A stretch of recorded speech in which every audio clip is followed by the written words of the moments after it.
What's going on, everyone? Welcome back to the Hoopers Lounge. And today we are taking our regularly scheduled programming break from basketball, and we are recording our mandatory NFL predictions for the 2026 season. I am so ready for football. I don't know how Alex is feeling about it. We haven't really talked a lot of football yet this summer. We just got added into a fantasy football league the other night, and so looking forward to that. Gonna take Alex's money as a bunch of other people. Can't wait for that. But I'm just ready for football, college and NFL. Today we'll be strictly talking pros and doing our preview and predictions for both conference playoffs, championship games, Super Bowls, awards, all that good stuff. So I'll send it over to Alex and just get your overall thoughts on football and how excited you are for the season. Yeah, I know you won March Madness a few years back, but fantasy football, my league, it's a different beast. So you better be ready for that. But like you said, I am excited for football. I mean, I think everybody at this point is. It's been a really long off season since Seattle's Super Bowl win. There's been a lot of changes this off season for essentially almost every team in the league in free agency. I have a crucial piece that almost every team has gained and lost this year. It was a huge off season of movement around the league. So it'll be exciting to see how that all finally plays out in the regular season when it finally matters. Yeah, absolutely. Preseason just kicked off with the Hall of Fame game last week, and then a couple other games are happening this week. So preseason football is here. Training camp storylines, rosters are about to be dwindled down to the 53, and soon enough we'll be drafting our fantasy teams and sitting on the couch for 12 hours every Sunday. It's going to be absolutely glorious. Oh, that'll be awesome. Yeah, it'll be great. So Cannot wait. yeah, so we're going to start with our playoff predictions. Just get right into the teams we think are going to have good seasons this year. Division winners, championship predictions, all that. And I'm going to start us off as the host of today's show. We're going to start off in the better conference, the AFC, of course. Of course. Their conference is crazy. Gonna start off in the AFC, but I'll let you pick, Alex. You want to start from like the bottom, the 7 seed, or you want to start at the top with the 1 seed? I don't really have seeds. I have division winners, and then I have the 3 wild cards. So Yeah, okay. if we're okay starting with the AFC East instead of the 1 seed, all right, my winner of the AFC East is the Buffalo Bills. I think it is mostly a 2-horse race between the Bills and the Patriots. I mean, the Dolphins, I'm not a believer. Malik Willis is a full-time starting quarterback. And the Jets are the Jets, and we'll be running out Geno Smith. So enough of those 2 teams.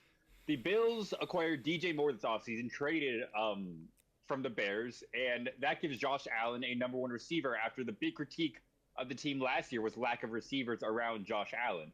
They also got Bradley Chubb in free agency, who his best years might be behind him, but he's still a guy who could get you 8 to 10 sacks a year, will be crucial on the defensive line after the loss of A.J. Epinesa. So the Bills, I think, had a very good free agency period. I think Josh Allen is still one of the premier quarterbacks in the league. The Patriots, they made the Super Bowl last year. They were the runner-ups. But it was also largely talked about how they benefited from an easy schedule. In fact, the 5th easiest schedule in the history of the NFL. So their schedule this year is not going to be that easy. They did make some moves, most notably the A.J. Brown trade from the Philadelphia Eagles, after it was discussed for months where A.J. Brown would go. But I don't know. I think with a harder schedule this year, it's just going to be hard for the Patriots to recapture that 13-4 record that they had that won the division last year. Yep. I'm right there with you. I got the Bills winning the AFC East as well, and very similar to you, it is absolutely a 2-horse race. The schedule haters were out in full force last year, and I think you're going to see a situation where the Patriots are going to be a better team this year, but they're going to have a worse record than they were last year, and I think that might confuse some people. But I think they're going to improve from last year because they didn't have a lot of good receivers. They struggled running the ball down the stretch. Their offensive line was terrible in the playoffs. So I do think the Patriots are actually going to be better than they were last year. But I think the schedule and the division is just going to be a little bit better around them. And then speaking on the Bills, I think they had a sour taste in their mouth after how they went out last year with the controversial PI call against Denver in the playoffs last year. I think that's going to be eating them alive all season. And I also think that it's the first year of a new stadium in Buffalo. They just got the brand new renovations, and I think they're going to want to have some form of home home field heading into the playoffs. Obviously, every team does, but I think that might be a little extra chip on their shoulder. So, for what it's worth, I did seed these 1 through 7, and I have Buffalo as the 2 seed in the AFC this year. So, I have high expectations for them, and I expect them to win the division this year. Yeah, I mean, looking at the Patriots, even looking at their playoff run last year, they beat the Chargers team that was plagued by injuries by the time they hit the postseason, a Texans team which respectfully had a very bad offense, and then a Broncos team who was missing their starting quarterback after he broke his leg in the final minute of the divisional round. So even their playoff run to get to the Super Bowl was fairly light, considering how playoff runs usually go. So the Patriots as a whole, I agree with you. I think they might be a better team this year, but they're going to have a much worse record. Drake May, for what it's worth, should also be in MVP conversations once again, especially after the acquisition of A.J. Brown. They also got Packers legend Romeo Doubs in free agency. So, you know, Drake May has some good weapons to throw the ball to. I think he'll be in MVP contention once again, but I don't think the record is going to be as good as it was last year. And the Bills are, I mean, Josh Allen is going to get you 11, 12 wins a year, and that could and I think should be enough to win the division this year. The other thing about the Patriots that I think has kind of died down in the last couple of weeks is the Mike Vrabel, Diana Russini incident. The NFL has still not said anything about it, and they haven't come to terms with the punishment or if there will even be a punishment. And I'm sure the investigation is still ongoing, so that could be something lingering maybe over the locker room as the season progresses. If rumors start to swirl about Vrabel potentially being suspended, fired, etc. I think that's something that could be a negative impact on the Patriots this year that hasn't really been talked about over the last few weeks. Yeah, I mean, that's an easy way for a coach to lose trust of the locker room. Definitely something to keep an eye on as the season goes. Well, let's move on to your team's division, the AFC South. And I can guess who you're going to have as your division winner, but I won't spoil anything. I'll let you take it away. Yeah, so no surprise here. I'm going with my Houston Texans to win the division. And it's really simple for me. They've won the division 2 of the last 3 years. Last year, they started the season 0-3 and only finished 1 game back of winning the division to Jacksonville. So I just think in terms of the competition, Indianapolis will not be as good as they were last year based on the injuries they have heading into the season with Daniel Jones and Alec Pierce in particular. The Titans are still in rebuild, and it feels like they're a year away from really being like a threat in the division. And Jacksonville has just been one of the more inconsistent teams in NFL history, let alone like this current iteration of Jacksonville. They've always been up and down. So with DeMeco Ryans at head coach and, in my opinion, the best defense in the league, I think that's enough consistency to win, in my opinion, one of the worst divisions in football, which is the AFC South. I think the Texans, again, very similar to the Bills, have a sour taste in their mouth with how the season ended last year, especially from an offensive side of the ball. Like you said earlier, their offense was not good to end the year. There's no sugarcoating that whatsoever. And so I think they are going to look to, bounce back this year and prove everyone wrong that they are a Super Bowl contender and that they do belong in, the Elite Eight, the Final 4 games in the season. So maybe a little bias here, but I've got my Texans as the number 1 seed in the AFC. I have them winning 12. Number 1 seed? I do. I have them winning 12 or 13 games. And when you think about like historical defenses, I think of the 2015 Broncos, who literally carried the shell of Peyton Manning to a Super Bowl in his final season. I think of the Legion of Boom. All those teams had home field advantage throughout the playoffs. I think this Texans team is going to do everything they can to ensure they don't put CJ Stroud out in 18-degree weather in New England come February, right? I really think playing indoors in Houston needs to be a major emphasis throughout the regular season, and it's something the Texans have never done. They've never been the number 1 seed in the AFC, and I think this is definitely the best team to do it. So I'm taking a shot on them. Like I said, it's a little bit of bias, but I feel confident in my reasoning as well, based on what happened last year, and CJ's, track record in the cold is not great. I think of a lot of quarterbacks that don't play good in the cold. It's just harder to play in the cold, and I think indoors in Houston come January will benefit this team tremendously. So I have the Texans as the 1 seed, Bills at 2. I think those could be flip-flopped either way. I mean, I'm high on the Texans, but 1 seed. Well, I mean, I might have to say there has to be some bias there. I mean, the Texans had a great offseason, right? They got David Montgomery as a new lead back. He should immediately improve the Texans' offense. And they have Daniel Hunter and Reed Blankenship, two players they acquired who should immediately plug into starting positions on the defense. Hunter and Will Anderson specifically should immediately become one of the best edge rushing duos in the league. But I am not a believer in the offense. I am not a believer in C.J. Stroud, who has not improved since his rookie year. I mean, he tried a little bro Caleb Williams, and then he has not improved in the slightest since that moment. It is not good. And if you're trying to make life easier for C.J. Stroud, yes, a running back will help, but wouldn't improving your offensive line and getting better receiving threats help do more with? I don't know. I think that should have been more of a priority for Houston this offseason, especially for trading Juice Scruggs, a starting offensive lineman, for Montgomery. I think that's weakening a position that was already somewhat weak. You ready for a hot take, though? The Tennessee Titans will win the AFC South. There is one team. No, every single year in the NFL, there is one team in the league that goes from worst to first in their division. Yeah, so if you don't have a worst to first team, did you even really predict the NFL season? I do actually. I'll get to them later, but continue. Good. And here's why Tennessee is going to be that worst to first team. In fact, there were two last year. The Bears and Patriots both went worst to first. But Tennessee is a very young team with a very young quarterback in Cam Ward, who really started to come into an own last year after developing a strong relationship in the passing game with Alec Aomino, another rookie out of Stanford.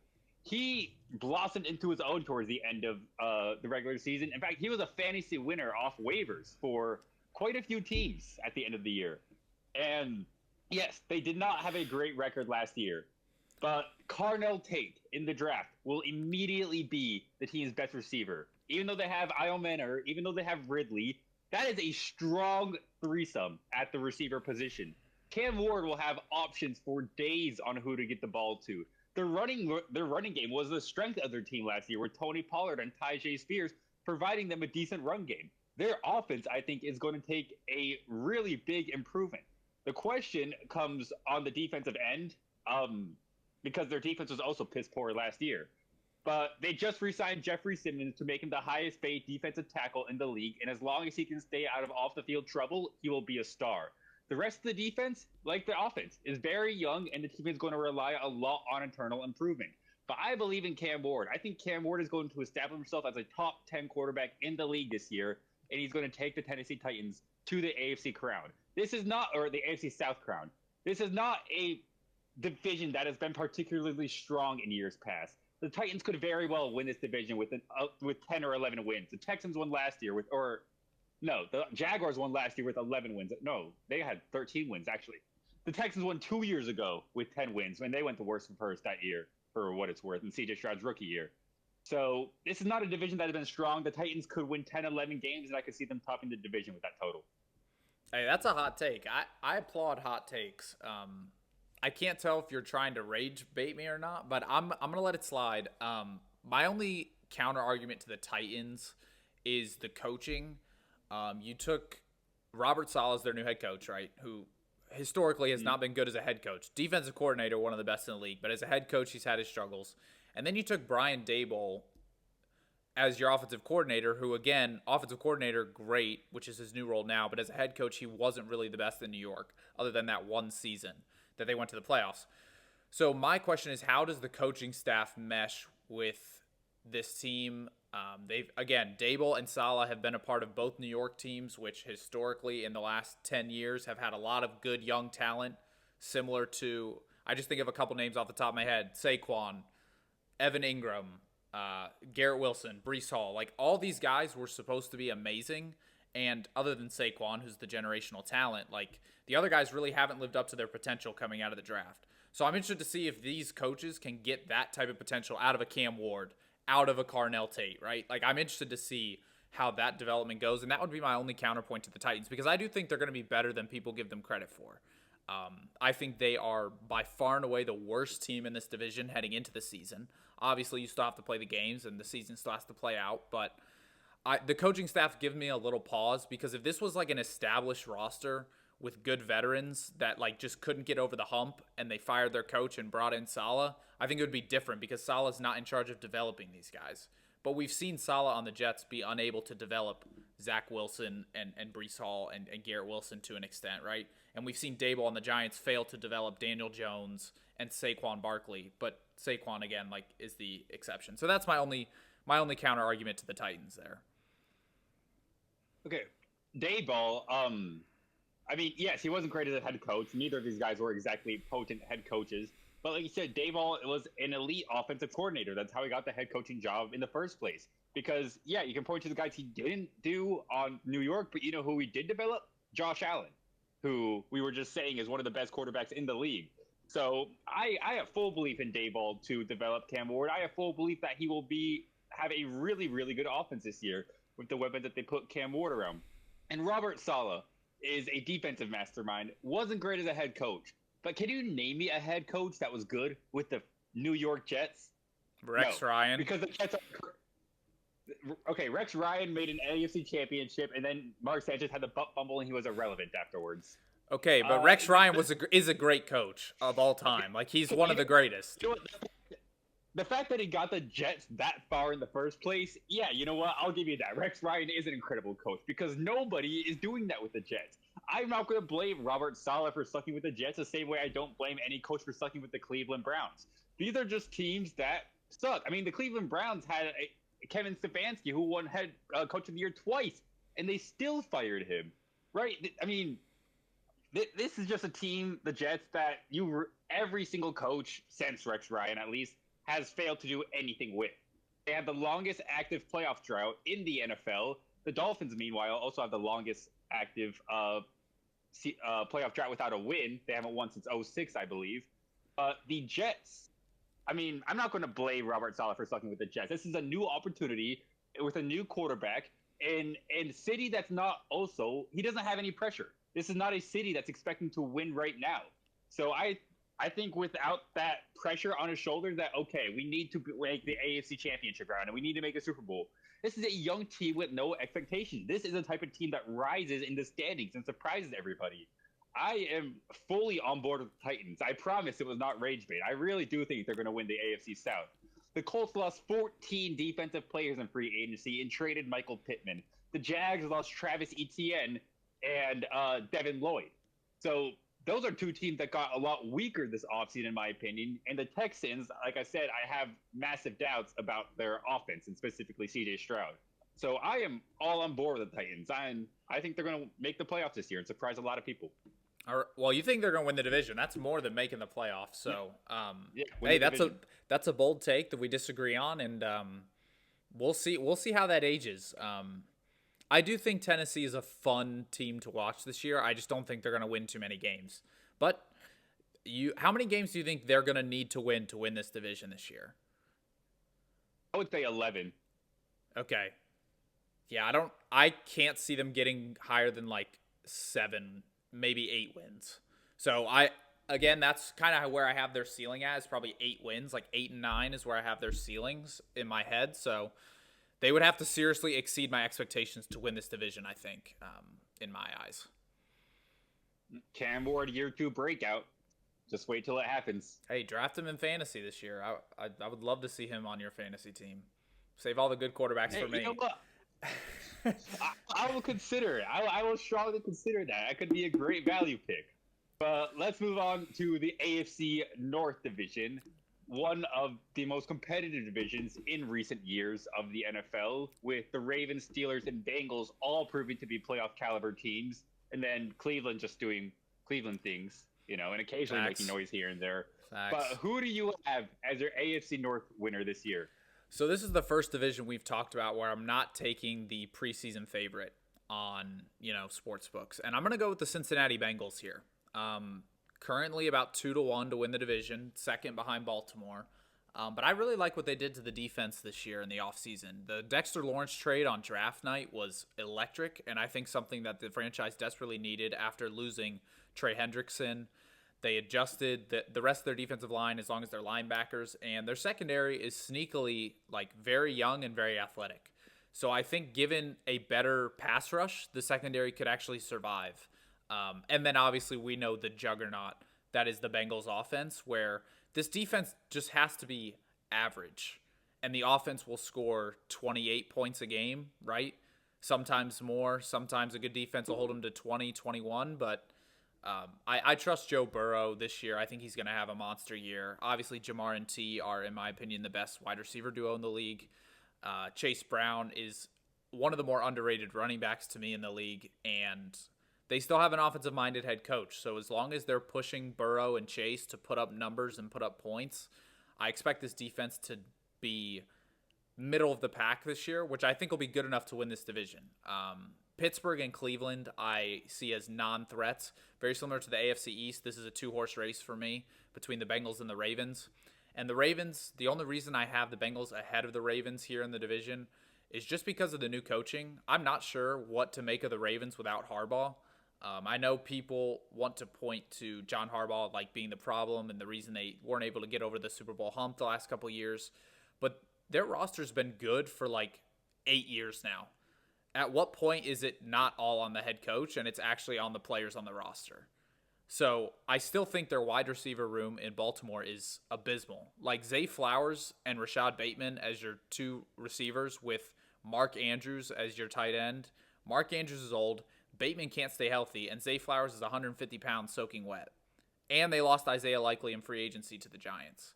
So unless Lamar and Derrick Henry are absolutely carrying the Ravens this year, which I think they can, backpacked with a, combine that with a really good defense, I think there's a way Baltimore can win the division, no doubt. But I think on paper, I actually prefer the Bengals, just how they're built right now. And if Joe Burrow, again, the question is if Joe Burrow stays healthy, I think he can lead this team to a division title. We've seen them make the Super Bowl more recently than Baltimore. So I don't think this is that much of a hot take. And give me the Bengals to win this division. I was leaning towards the Bengals for a while to also win the division. But then I saw a stat at my new job this morning on one of the TVs. The Bengals have not made the playoffs in the last 3 seasons. 3 seasons.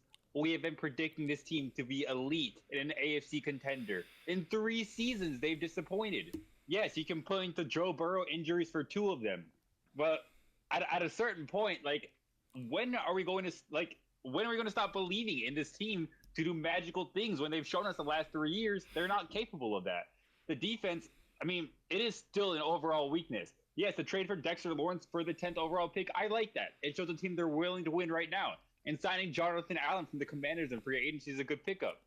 But Trey Hendrickson is a top 5 pass rusher in the league right now, and losing him is a huge blow. And as young and athletic as the secondary is, it's still young and athletic. And I don't know if the combination of Jonathan Allen and Dexter Lawrence makes up for the loss of their elite pass rusher in Hendrickson. The Bengals they scare me. I mean, they've not shown to be a reliable team in the slightest the past 3 years. So I don't have them winning the division. I have the Ravens. And I do have all the concerns with the Ravens that you have. Minter is an unproven head coach. This is his first head coaching job. So I'll have to see how he flushes mainly with the star 2-time MVP quarterback, Lamar Jackson. The receiving room, like you said, is terrible. I mean, Zay Flowers is getting paid like a top 5 receiver in the league now somehow after the massive extension he just signed. And yeah, I think it's safe to say he's nowhere near that. But the defense of the Ravens has and will always be good. They are the ones that signed Trey Hendrickson, for what it's worth. We're talking about how much of a huge loss that is. And Calais Campbell, who played for 3 years in Baltimore prior to signing this year, I mean, he's old, but he still finds a way to contribute. He's an athletic freak. Their biggest loss in free agency this year was a center in Tyler Linderbaum. And Linderbaum was one of the best centers in the league, right? That's no small loss. But if the biggest thing your team lost this offseason was a center, you had a pretty good offseason, I think it's safe to say. Lamar Jackson and Derrick Henry, yes, the question is if the two of them can carry, but they have shown in past years that they can be elite together with Henry 2 years fresh off a 2,000-yard running season where he nearly broke Eric Dickerson's all-time record. So I do think that Baltimore will take the division this year.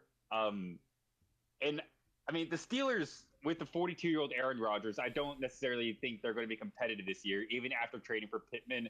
And Cleveland is Cleveland. No further explanation needed. So this is, I feel like, going to become a 2-horse race, much like the AFC East between the Ravens and the Bengals. and I have more faith in the Ravens' floor than the Bengals' floor, if that makes sense. Yeah, that does make sense. And like you said, the Bengals have had problems the last 3 years just making the playoffs. But these are two teams we're talking about, Ravens and Bengals. Neither one of them made the playoffs last year.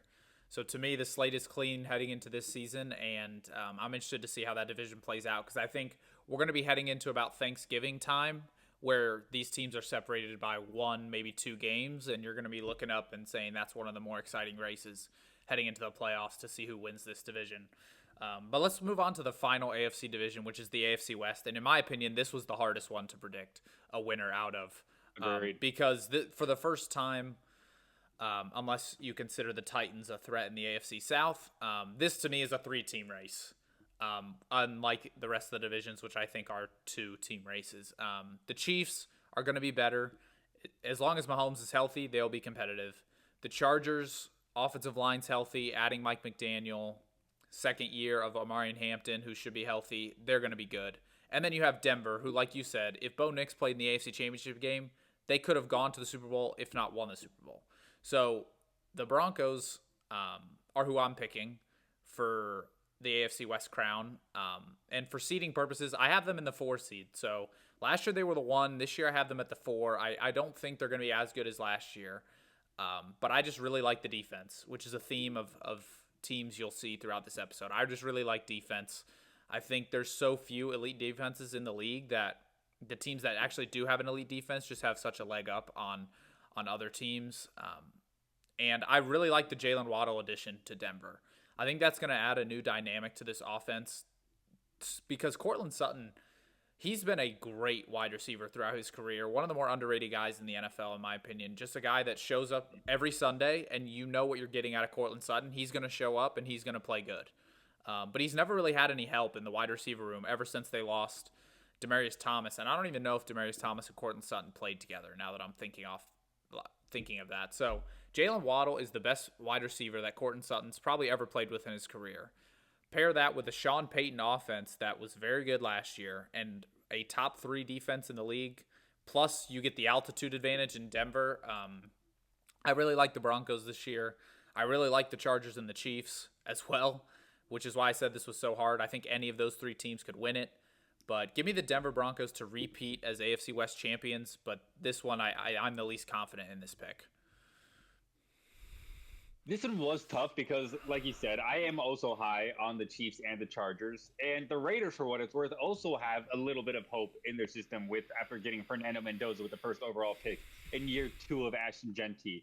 I mean, I don't think they're not a playoff team. They are a few years away from competing, but they have now given their fan base hope. Every team in this fan base has something to look forward to, which is what made it so difficult to pick. The Chiefs, not only did they get Mahomes back, but they signed Super Bowl MVP Kenneth Walker III in free agency. That is huge for their offense. What is Mahomes going to do with the Super Bowl MVP alongside him? A guy who can realistically go for 100 against any defense in the league. That's going to be a scary, scary offense. Mahomes is going to do dirty things this year on the field. And the Chargers, I mean, Justin Herbert has gotten the nickname If Man because if the Chargers are healthy, they look like one of the best teams in paper. If Justin Herbert can stay healthy, he's an MVP candidate. But these are all ifs because they never happen. Yes, there are 2 tackles this year, specifically Rashawn Slater and Joe Alt. Both should be healthy this year after missing after suffering season-ending injuries last year. But Rashawn Slater has really suffered season-ending injuries every year since he signed the contract to become the highest-paid left tackle in the league at the time of the contract.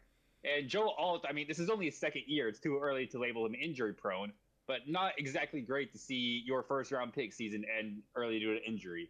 I don't know. The Chargers just have some kind of curse where they always get injured year in and year out, and that is just difficult to pick. Because of that, I am going Denver. And for what it's worth, I would have Denver as my 1 seed, repeating as the 1 seed.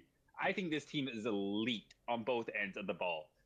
I think the Texans have the 2nd best defense in the league. Spoiler alert, the Texans I have making the wild card solely because of their defense.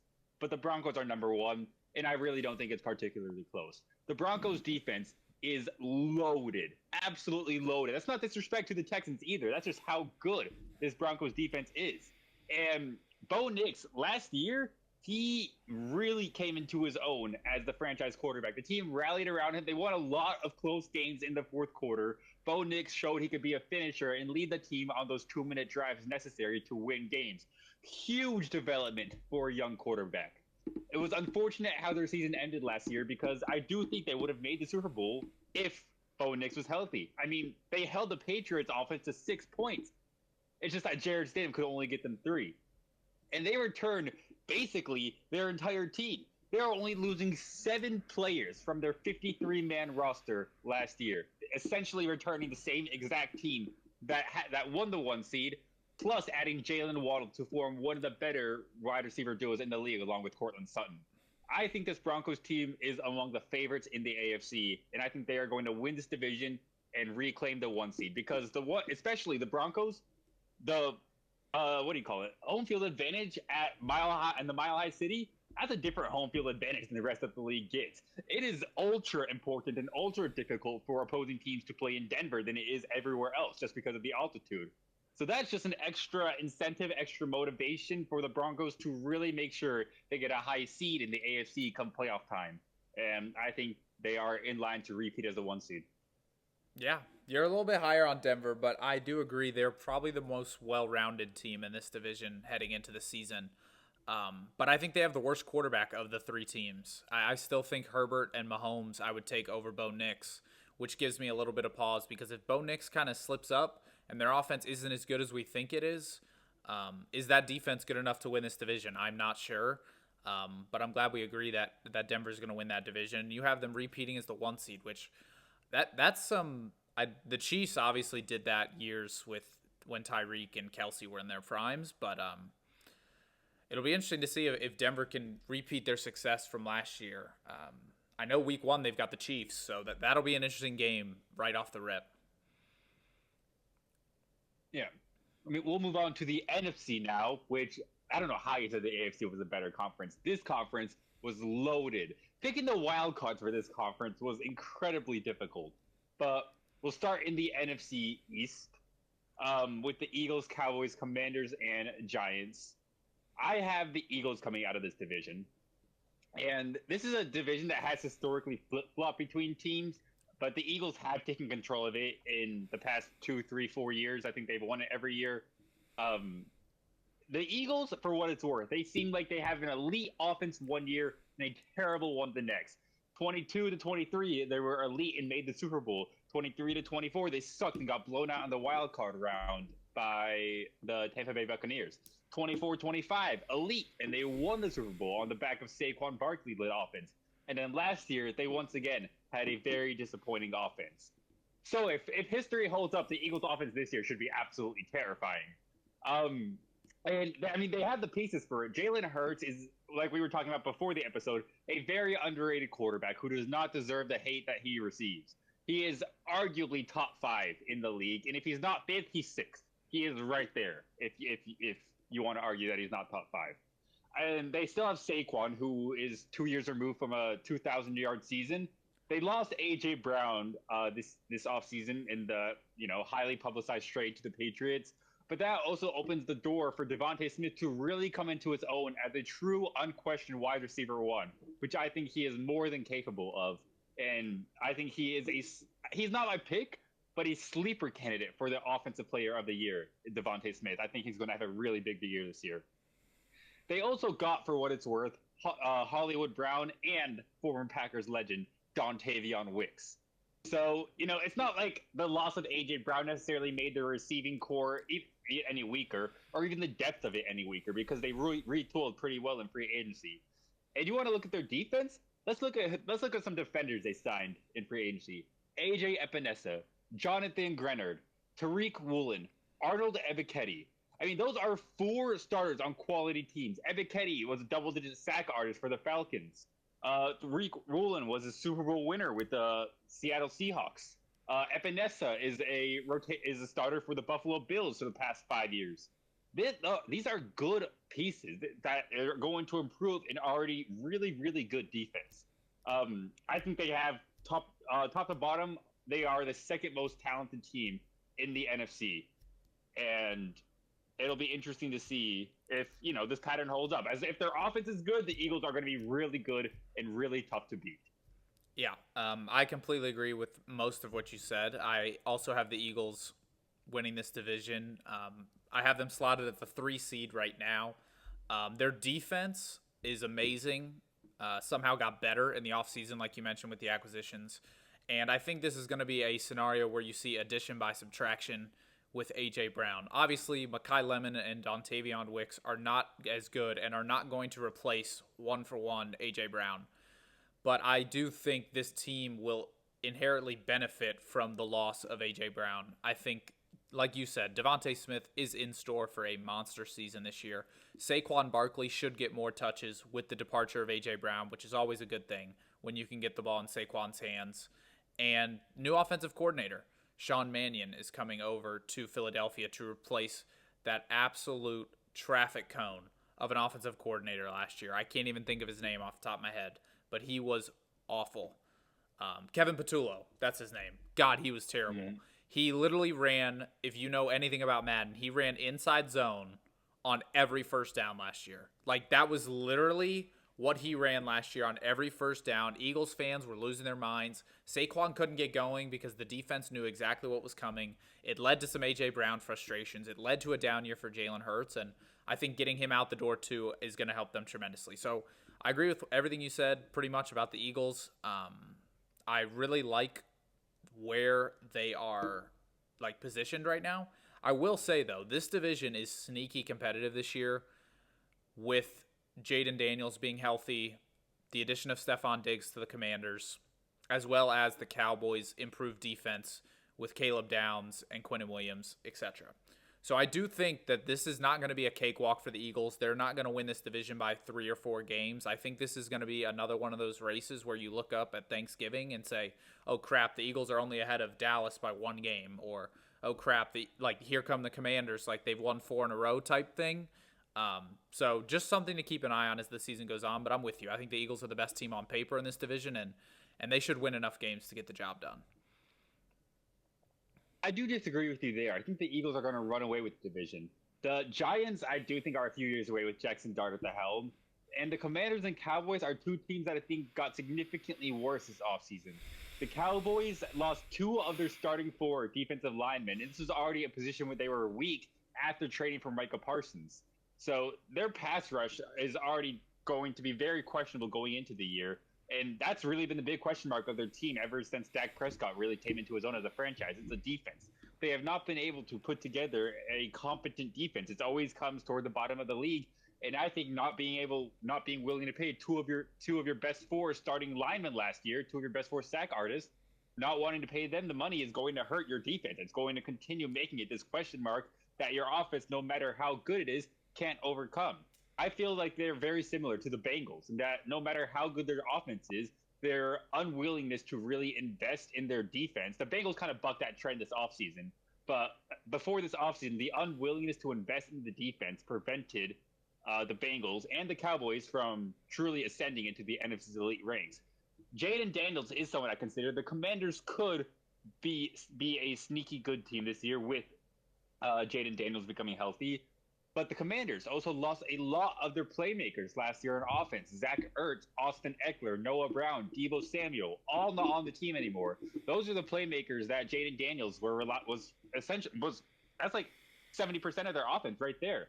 Yeah, Stephon Diggs will help, but I also think his best years are well behind him at this point in his career. Their defense also got significantly weaker, losing Bobby Wagner, Shy Tuttle, and 3 of their top 4 cornerbacks.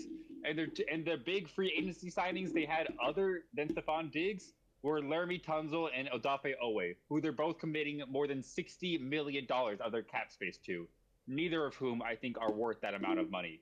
So I do think those are 2 teams that got weaker this offseason, and the Eagles are going to run away with this division. You were saying you think it's going to be close. I think the Eagles might have this division won after Thanksgiving. Really? Wow, that is okay. That's interesting. Yeah, I think this is a 3-team race.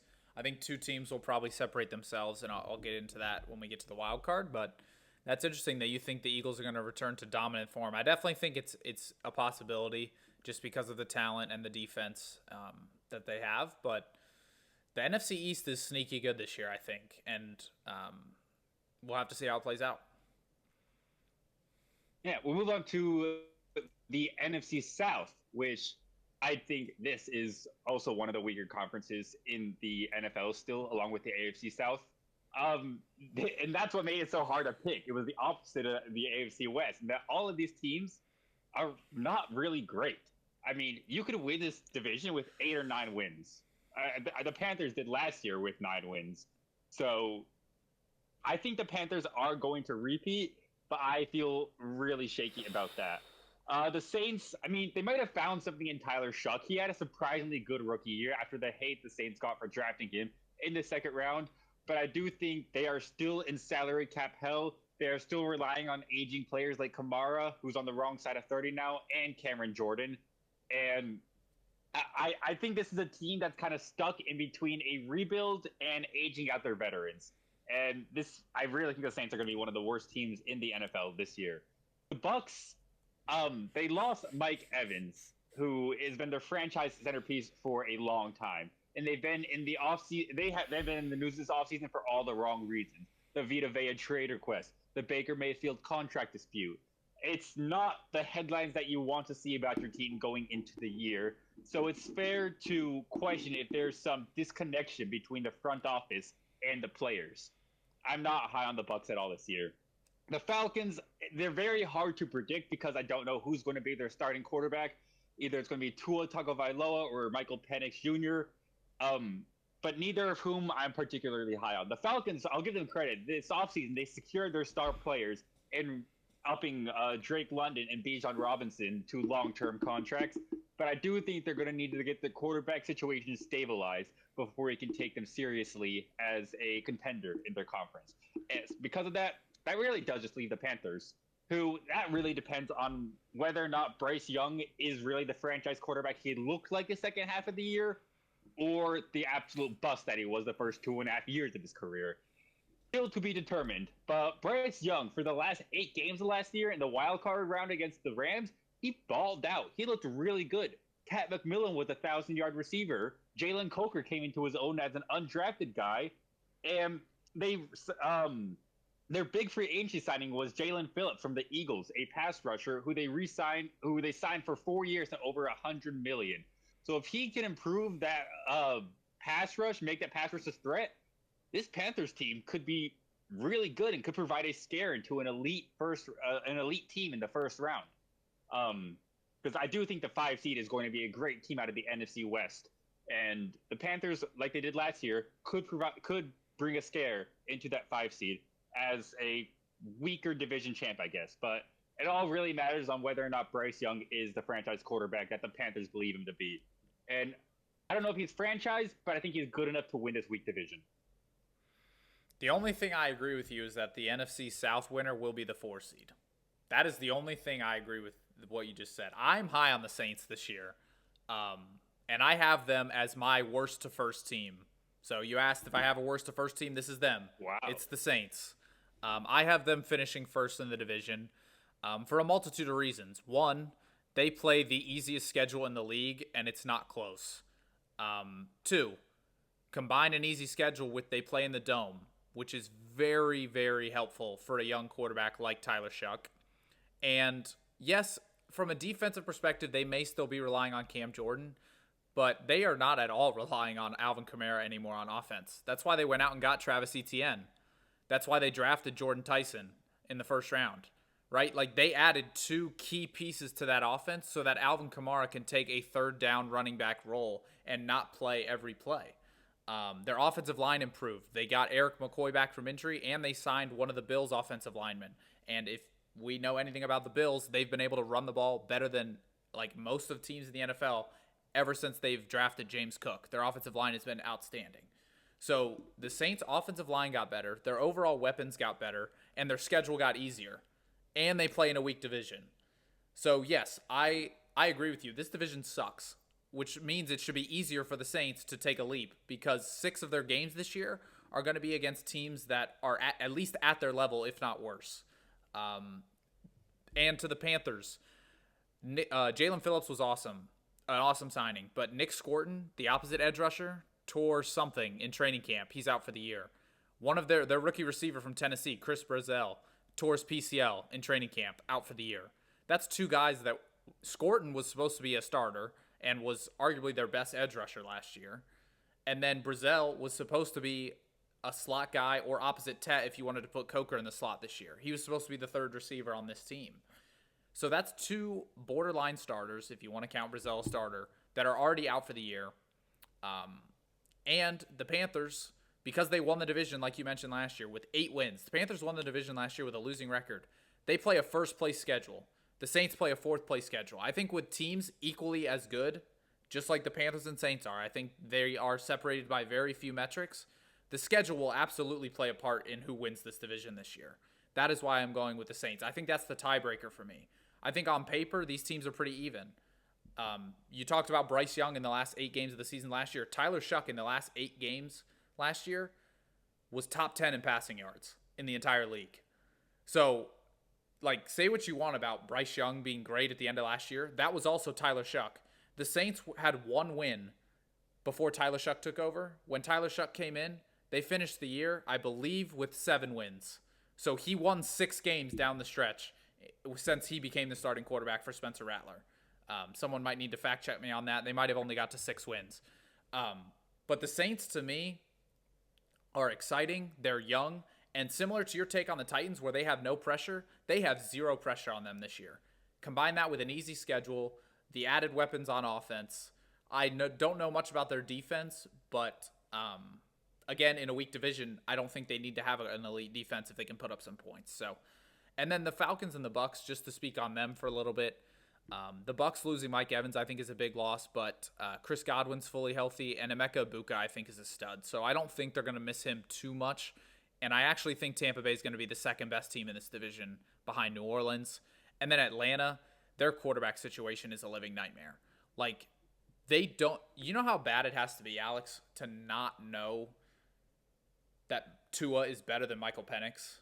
Like, I feel like we should know that by this point in Tua's career, and yet we don't even know who the week 1 starter is. That's how bad these two guys are, that one of them can't outperform the other in training camp. That's how bad it is. So I am, unless it's Bijan or Drake London just having like a 2,000-yard season, I see a very small path for the Falcons to win this division, especially since news came out today, James Pierce, second-year edge rusher out of Tennessee, was just suspended for 8 games for domestic violence. So that only hurts the Falcons too. So to me, this division is wide open.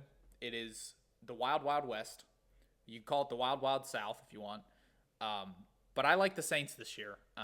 And I am high on them, much higher than you, as you say they'll be one of the worst teams in the league. All right, you think the Saints are going to be good for a lot of the similar reasons that I think the Titans are going to be good. So I can't really disagree on the logic. I just disagree strongly on the team. I'm not a believer in Tyler Shuck at all. Okay, but the difference between the Titans and the Saints is one plays the Panthers, Falcons, Bucks, and the other one has to play the Texans, the Jags, and the Colts. Like that, those are significantly different circumstances in terms of oppositions. I mean, the Texans I'll give you, but the Jags, I mean, they won 13 games last year. They're gonna the Jags. Okay. Would the Jags be the best team in the NFC South this year, heading into this year? On paper, yes, but the Jaguars made the AFC Championship and then missed the playoffs. You said it yourself. This is the most inconsistent team in the NFL. If you told me the Jaguars would only win 6 games this year, I would not be surprised in the slightest. Yeah, that's true, but they're still better than the NFC South. Like, they can be inconsistent and still be better than the NFC South. It's hard to say you're better than the NFC South if you're going to be a team that wins 6, 7, 8 games and misses the playoffs, which I could very well see the Jaguars' future. And the Colts, I'm sorry, I'm still not a believer in the Daniel Jones offense. This is not a good team, and this is a team that traded Michael Pittman. Jonathan Taylor is the team's only source of offense. It's the team's only hope. You're talking about the injuries, losing Alec Pierce as a receiver. Yeah, not a believer. I'm the biggest Colts hater in the entire world. But before Daniel Jones tore his Achilles, they were 8-2 and had the number 1 offense in points per game through the first 10 weeks of the season last year. So I don't know how you couldn't believe in Shane Steichen manufacturing a good offense around Daniel Jones when he did it for 10 games last year. Like because that's a new team. Teams collapse after you get film on them and after you can study them and learn how to beat them. Look at the Commanders last year. Yes, you can point to the Jaden Daniels injury. Even when he was healthy, they were losing games. They lost 12 games in a row in the middle of the year. That's not just because of a Jaden Daniels injury. That's more or less because the offense that they schemed in Jaden Daniels' rookie year got more or less solved by the league, and that's why they had to change things up so drastically on offense this year. That's why they were willing to part with so many of their pieces because teams figure it out. You have to constantly be adaptable. You have to constantly be updating and getting your offense like as modernized as possible.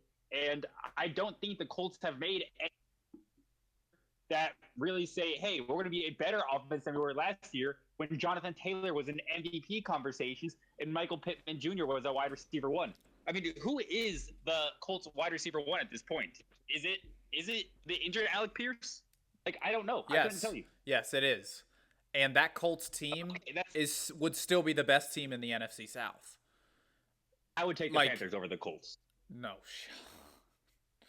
I would. The Panthers won more games than the Colts last year. The Panthers made the playoffs last year. They were both 8-9 last year, I think. And so the Colts would have tied for the division lead last year with Phillip Rivers and his beer belly for half the season. Think about that. Like, that's... And now Daniel Jones is fully healthy heading into the season. All I'm trying to say is the Titans' competition in their division is not comparable to the Saints. And the NFC South is terrible. Garbage. Trash. It's awful. The best quarterback in that division, no disrespect, is Baker Mayfield. And neither one of us picked the Buccaneers to win this division. So this division is not that good. And I think that the Saints have a much better chance of being worse to first than the Titans. That's all. All right. We'll move on to the NFC North. And this was also a really tough division to pick because you could really make an argument for all four teams. But the Jordan Love MVP year is obviously going to get the Packers a 1 seed, so we can move on. No, I'm kidding. And I actually, as much as it hurts to say, I didn't pick the Packers to win the division. I picked the Minnesota Vikings. Because the Minnesota, and I did the same thing last year, mind you. Okay, I picked the Vikings to win the division. And the Vikings last year were an elite team in every single facet of the game except one. And that is their quarterback play because 9 sucks. 9 is not it. Okay, I never want to see 9 on a football field again. He might go down as one of the worst top 10 picks of all time. So what do you do if you're the Vikings? Do you sit there and send out a floundering quarterback again for another shitty year? Another wasted year of Justin Jefferson's prime? No. You went out and got Kyler Murray, who, yes, he has had a few down years on the Cardinals. But if anything is going to reawaken Kyler Murray and transform him back into the MVP candidate that he was his first few years of the league, it's being cut by the team that drafted him and having to sign a vet minimum and win a training camp battle, which, by the way, Kyler Murray has already been announced as a week 1 starter. So for a quarterback to win a quarterback battle before preseason even started, either Kyler Murray is balling or J.J. McCarthy sucks. And honestly, it's probably both. I'm willing to bet it's both because I think Kyler Murray is going to rejuvenate this team. I think Justin Jefferson is going to have one of the best, if not the best years of his career in what has already been a historic career. And I'm really high on this Vikings team. I think they could make some noise this year. They lost 3 of their starting D linemen, and they didn't sign one in free agency. So if there is a concern I have on the team, it's their D line. But Brian Flores is going to send out an elite defense year in and year out, regardless of who you give him. I think he will find a way to make it work, even without those 3 D linemen and Harrison Smith, their longtime decade-plus long safety, who manned the back line. He's also gone. But I believe in Brian Flores to figure it out. I think Kyler Murray is a massive upgrade at their weakest link. And I think the Vikings are going to take the division this year. Best take of the episode by you, bar none. But I still disagree. Best take, but I still disagree. I have the Vikings in the wild card, but I do think they're going to be great, and I think they're going to beat out a lot of people's expectations because of Kyler Murray. So I love everything you said. But I have another worst to first team, and that is the Detroit Lions, who also play a 4th place schedule, Alex. I don't know if you've looked at the Lions schedule, but they're going to be double-digit favorites in half their games this year. Like, they are going to steamroll people this year, and this is, little teaser, part of my MVP prediction, which I'll get into in a little bit. But they are going to absolutely steamroll people they should. And then their division, I think they could split with every team in their division, which is just going to give them enough wins. So I have Detroit winning the division, have them as the 2 seed right ahead of the Eagles. And I think this is going to be, they're going to be the Patriots of this year.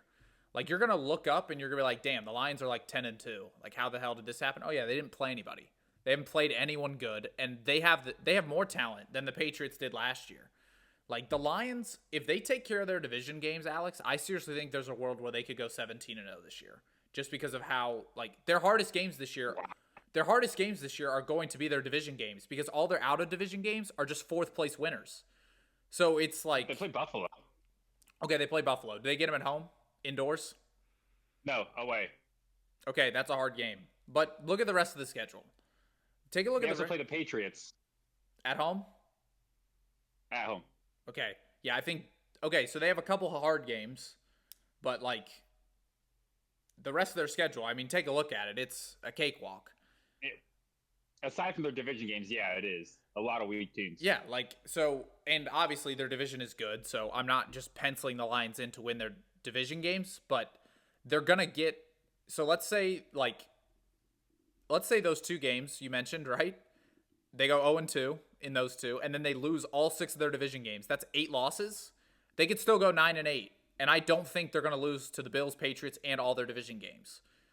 So, like, I think I could pencil them in for 9 wins right now if they stay healthy, right? Like, pencil them in for 9 wins. They split the rest of the games, and you're looking at a 12-5 or 13-4 team, just based on the schedule.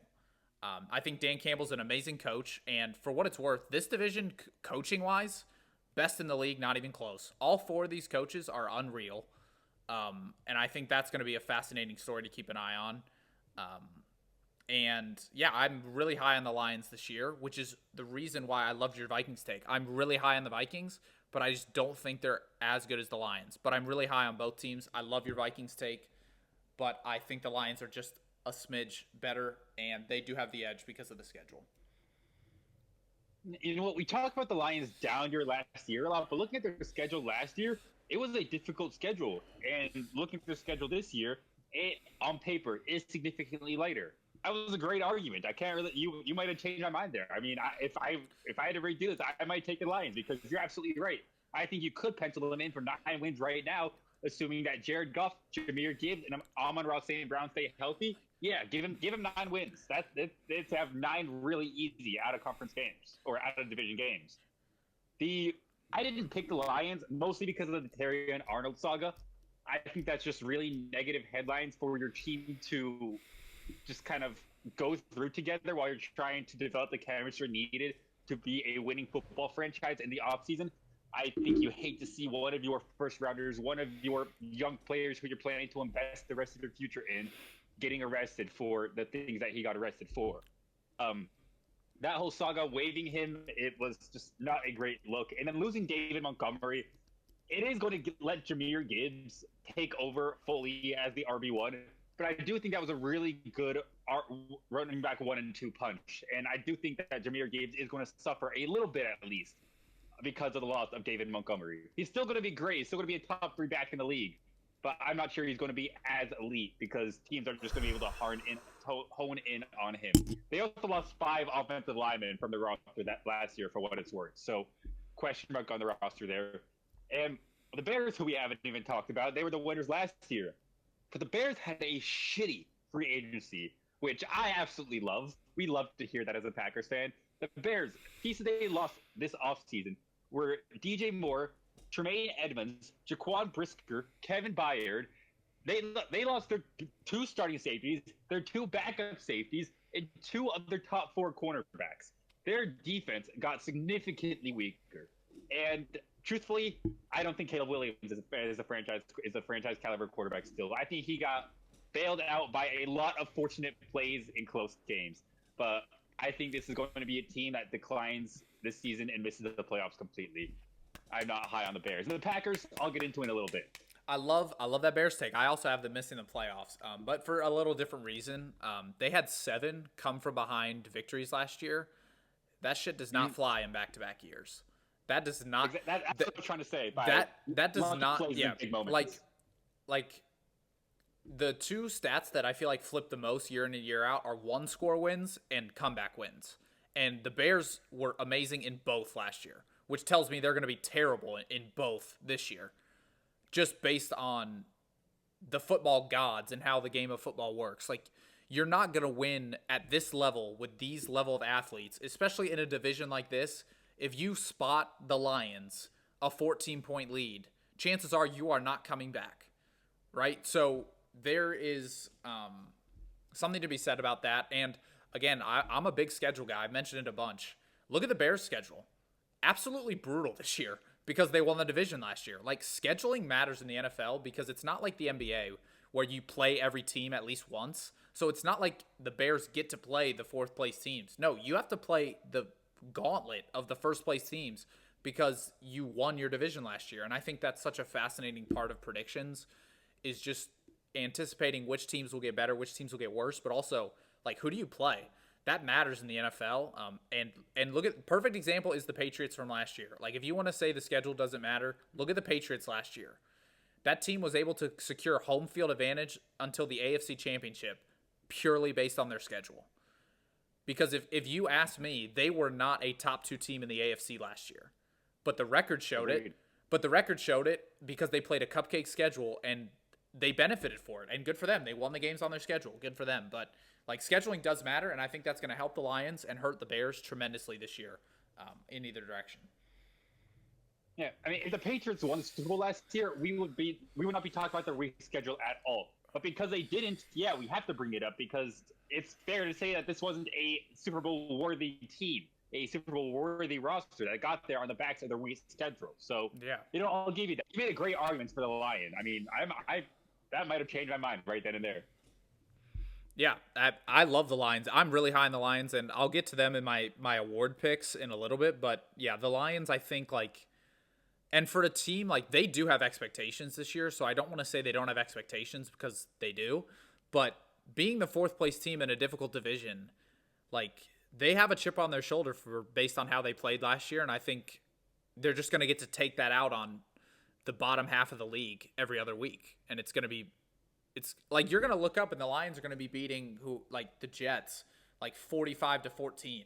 Like, that's going to be their average score every week. And I'm interested to see, like, the average score of every Jets game. Yeah, yeah, true. But when they play teams like, except when they play Miami, but when they play the Lions, they're going to get killed. So, yeah, I'm really high on the Lions this year.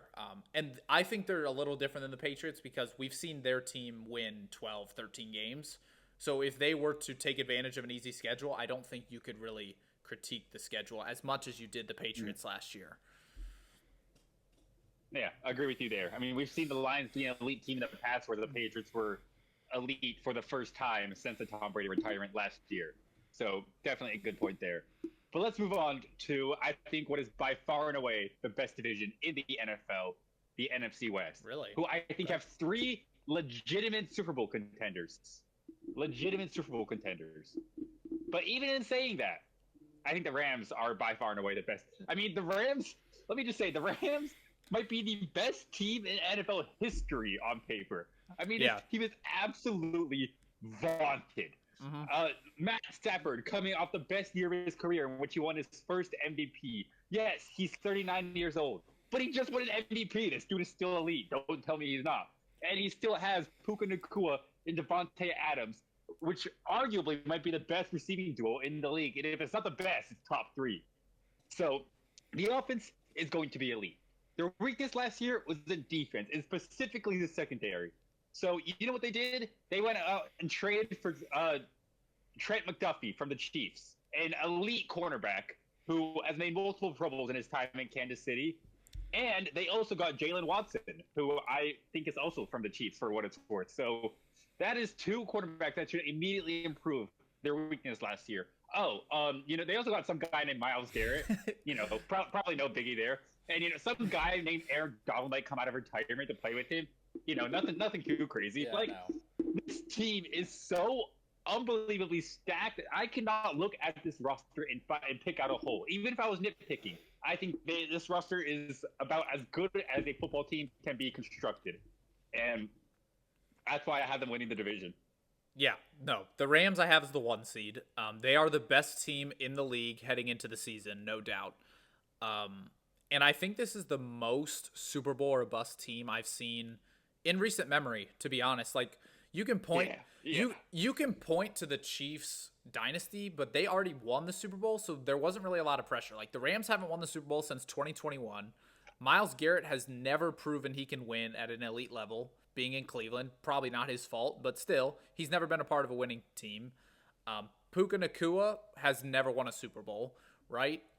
So they are 5 years away from winning a Super Bowl. Roster's a lot different. And I think what the Rams did this offseason is a great testament to how good Seattle is. Because think of the moves they had to make in order to feel good enough to win this division this year. Because Seattle destroyed them in the NFC Championship game last year. Just absolutely dismantled them left, right, and center. And Seattle was doing that to basically everyone last year. I mean, they were absolutely dominant, but the Rams went out and said, we're not allowing that. We're getting Myles Garrett. We're getting Trent McDuffie. We're making sure Matthew Stafford doesn't retire, right? We're doing all these things to ensure that we are the best team in our division. We are going to give ourselves the best chance to win the Super Bowl. And the crazy thing is I actually think they're beatable. And I think they are under the most pressure this year to get home field. Because last year, when they played in Chicago in cold weather, their offense did not look comfortable. And I think their defense will take steps up. But let's say like the Rams finish as the 2 seed and the Eagles get the 1 seed. I think that is all the world the difference versus the Rams getting the 1 seed this year and just coasting all the way. Because we mentioned this before the podcast started. The Super Bowl's in LA. So if the Rams get the 1 seed, they're not going to have to travel until the 2027 NFL season. Like, that is a huge advantage for the LA Rams this year. And very similarly to Detroit and who'd I else mention, the Bills, like, they are going to be the number 1 seed is the goal for the Rams. Screw the division. They are coming after the number 1 seed because it is Super Bowl or bust for them. So I agree with everything you said. Division's really good. I still think the NFC North is better from a top to bottom perspective because Arizona weighs this division down so much. But from a top heavy perspective, you could argue the Rams and the Seahawks are the 2 best teams in the NFC, and I wouldn't look the other way. So it's just unbelievable, the talent in this division, and the Rams on paper are a juggernaut. I mean, if you want to know how important the 1 seed is come playoff football, just look at last year. The Rams and the Seahawks played a Week 17 matchup that essentially determined who got home field advantage. And in a close, hard-fought battle, the Seahawks won. So they were eventually able to clinch the 1 seed in Week 18. The Rams, meanwhile, they were probably the second best team in the NFC they were the second best team in the NFC last year. They made the NFC Championship game, but they weren't awarded like a second best team because they lost to a team within their own division. So forget the 1 seed. If the Rams don't get the 1 seed, they will be the 5 seed because the 1 seed will come from this division. It is that talented. That's what I believe. I don't necessarily think that's a hot take either. I think either the Seahawks or the 49ers. The 49ers mainly due to injury. They've really struggled in recent years due to injury. They're the Chargers of the NFC, if that makes sense. And that they could be contenders year in and year out. They just have to stay healthy. But a healthy Niners team, I very well think is capable of winning the 1 seed in the NFC. So that just adds all the more pressure for the Rams to win. Because if you don't win your division, you're a wild card team. Obviously, that's how it works. But this is a team that, like you said, it is either the best or the second best team in the NFL, in their biggest competition in their own conference, comes from within their own division. That's a very difficult place for a team to be, and it's just going to make this division extra fun to keep track of and follow this year. Because the Rams and the Seahawks should be battling down to the clock, just like last year, and the 49ers have the potential to get right in the thick of it, like they were last year. Yeah, Absolutely. No disagreements for me there. And I think that's a perfect segue into our wild card picks. I want to go through these quickly because my wild card picks are all teams that either you or I have already mentioned. I'm not throwing out, like I said, Arizona in here. So at the 5 seed, I have Seattle. I think they're going to be the best wild card team. 6, you might disagree with this a little bit. I have Dallas. Again, I'm high on their offense, and I think they made a lot of good additions on defense. I have them at 6. And then at 7, I have your NFC North champs, the Minnesota Vikings, sneaking into the playoffs just ahead of the Bears, who I think are going to be – the Bears and Packers are going to be like the first 2 teams out, in my opinion. So what do you have for the wild card in the NFC? Yeah, I have the Seahawks and Niners for the reason I just said. I think they're going to take the 5 and the 6 seed. I think you could very well make a case the best 3 teams in the NFC belong to the NFC West. The Vikings, I think, are going to be good. The Eagles are going to be good. But these 3 teams might be just on a different level. It's incredible the amount of talent that's in the NFC. In the 7th seed, I can't pick against my Packers. Come on now. Jordan Love, okay, I'm not picking him for MVP, but this guy is a genuine dark horse candidate at the very least. If you told me Jordan Love would go out there and throw for 40 touchdowns this year, yeah, I'd be very happy. But I wouldn't exactly be shocked either. He has that within him. He has that talent. And more importantly, they're going to get Micah Parsons back this year. And when Micah Parsons was healthy, Green Bay looked like the best team in the league. So I think this is a team that's very capable of making the 7th seed, even in what's going to be a very competitive wild card race with two NFC West teams and the Cowboys. Are you at any and the Bears? Are you at any point concerned with the Josh Jacobs off the field stuff? Because that was a big reason why I left him off the playoffs, and we don't know. Kind of like if Josh Jacobs were to miss time, I don't know if the Packers are really well equipped to handle that. Is a concern, especially because we lost our backup running back, Emmanuel Wilson, in free agency. So I don't even know who our starter would be if Jacobs is suspended or can't play for any considerable amount of time. But you also look at the receiving core. Matthew Golden should take a massive leap forward. Christian Watson, if he can stay healthy, he is a great, super underrated deep threat. And Tucker Kraft emerges one of the best tight ends in the league before he tore his ACL. I think the receiving threads are there for Jordan Love to have a great year through the air. They've been reliant on the run game of Josh Jacobs in years past. I think it's the passing game's turn to kind of be the focal point of the offense, and I think it can be great. Yeah, I think that's a great point. I would lean more into Jordan Love this year, even if Jacobs is healthy, because he's older, and you just don't want to run him into the dirt heading into the playoff season. So I'll just get into my NFC Championship prediction real quick before we move over to the AFC, but I've got a rematch. I've got Rams-Seahawks once again in the NFC Championship game, but this time I have a different result with the Rams winning the NFC because they have that home field advantage that Alex was talking about, and I do have the Rams representing the NFC. I think if they're fully healthy and they just, like, their roster is so good, but then you combine that with Sean McVay, like, they're going to be well prepared coming into every game. They're not going to fall asleep and beat themselves either. Like, they are going to just straight up beat you because they're better than you and they're better coached than you. And I just don't think a lot of teams are well equipped to beat that. So give me the Rams to win the NFC in a NFC Championship rematch. Yeah, we were talking about how good the Rams roster was. We didn't even mention Sean McVay, who might be the best head coach in the league.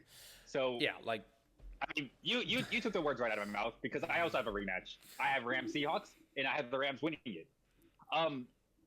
It doesn't necessarily come down to a home field advantage either, because he told me the Seahawks would have this game at home. I think I would still take the Rams just because of how talented this team is on paper. I mean, this pass rush with Myles Garrett and Aaron Donald, assuming Aaron Donald comes back, what do you do against that as an offensive line? Legitimately, what can you do aside just run screen passes all game and so you can get the ball out quick? It just seems like unbeatable. I don't know how any team is going to consistently score against this Rams defense. And that's not even talking about the Rams offense that can easily put up average 25, 28 points a game with their dynamic duo receivers that we already talked about and the reigning MVP. This Rams team is just elite. I cannot pick against them at this point. So yeah. I'm going Rams over Seahawks. Yeah, I agree.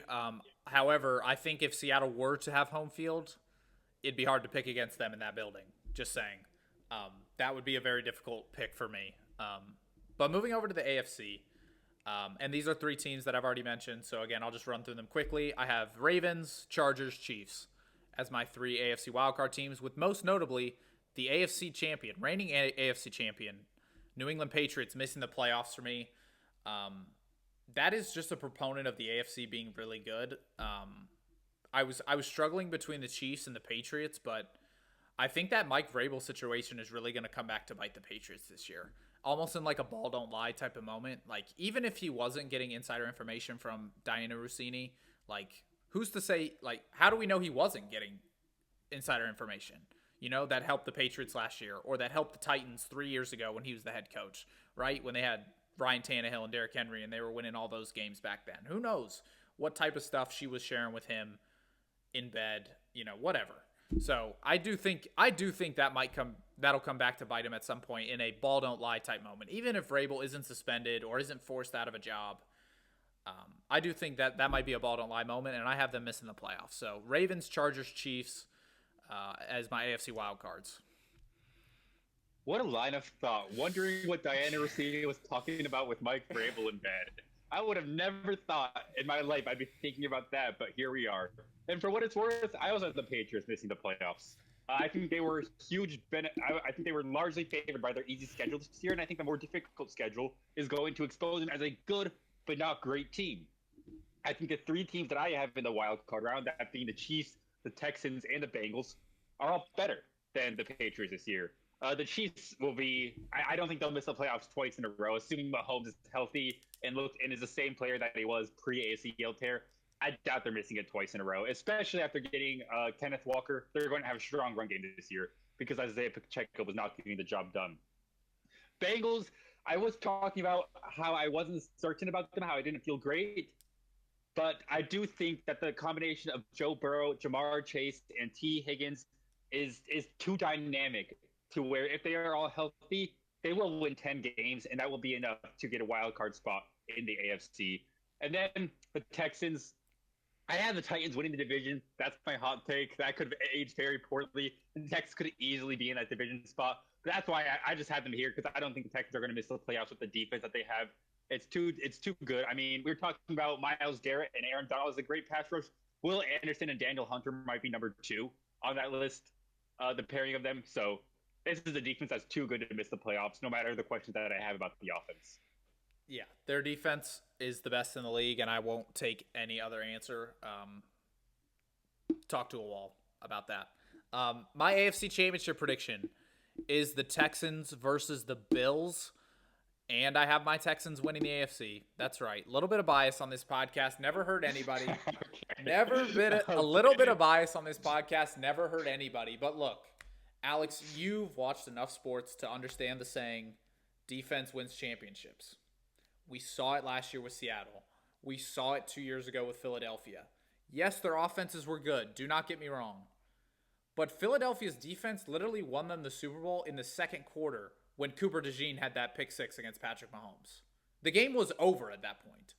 Seattle, last year, suffocated Drake May in the Super Bowl, and again, the Patriots didn't score a touchdown until garbage time in the fourth quarter. So yes, Sam Darnold and Jackson Smith-Njigba are awesome, right? I'm hoping C.J. Stroud can take a leap up.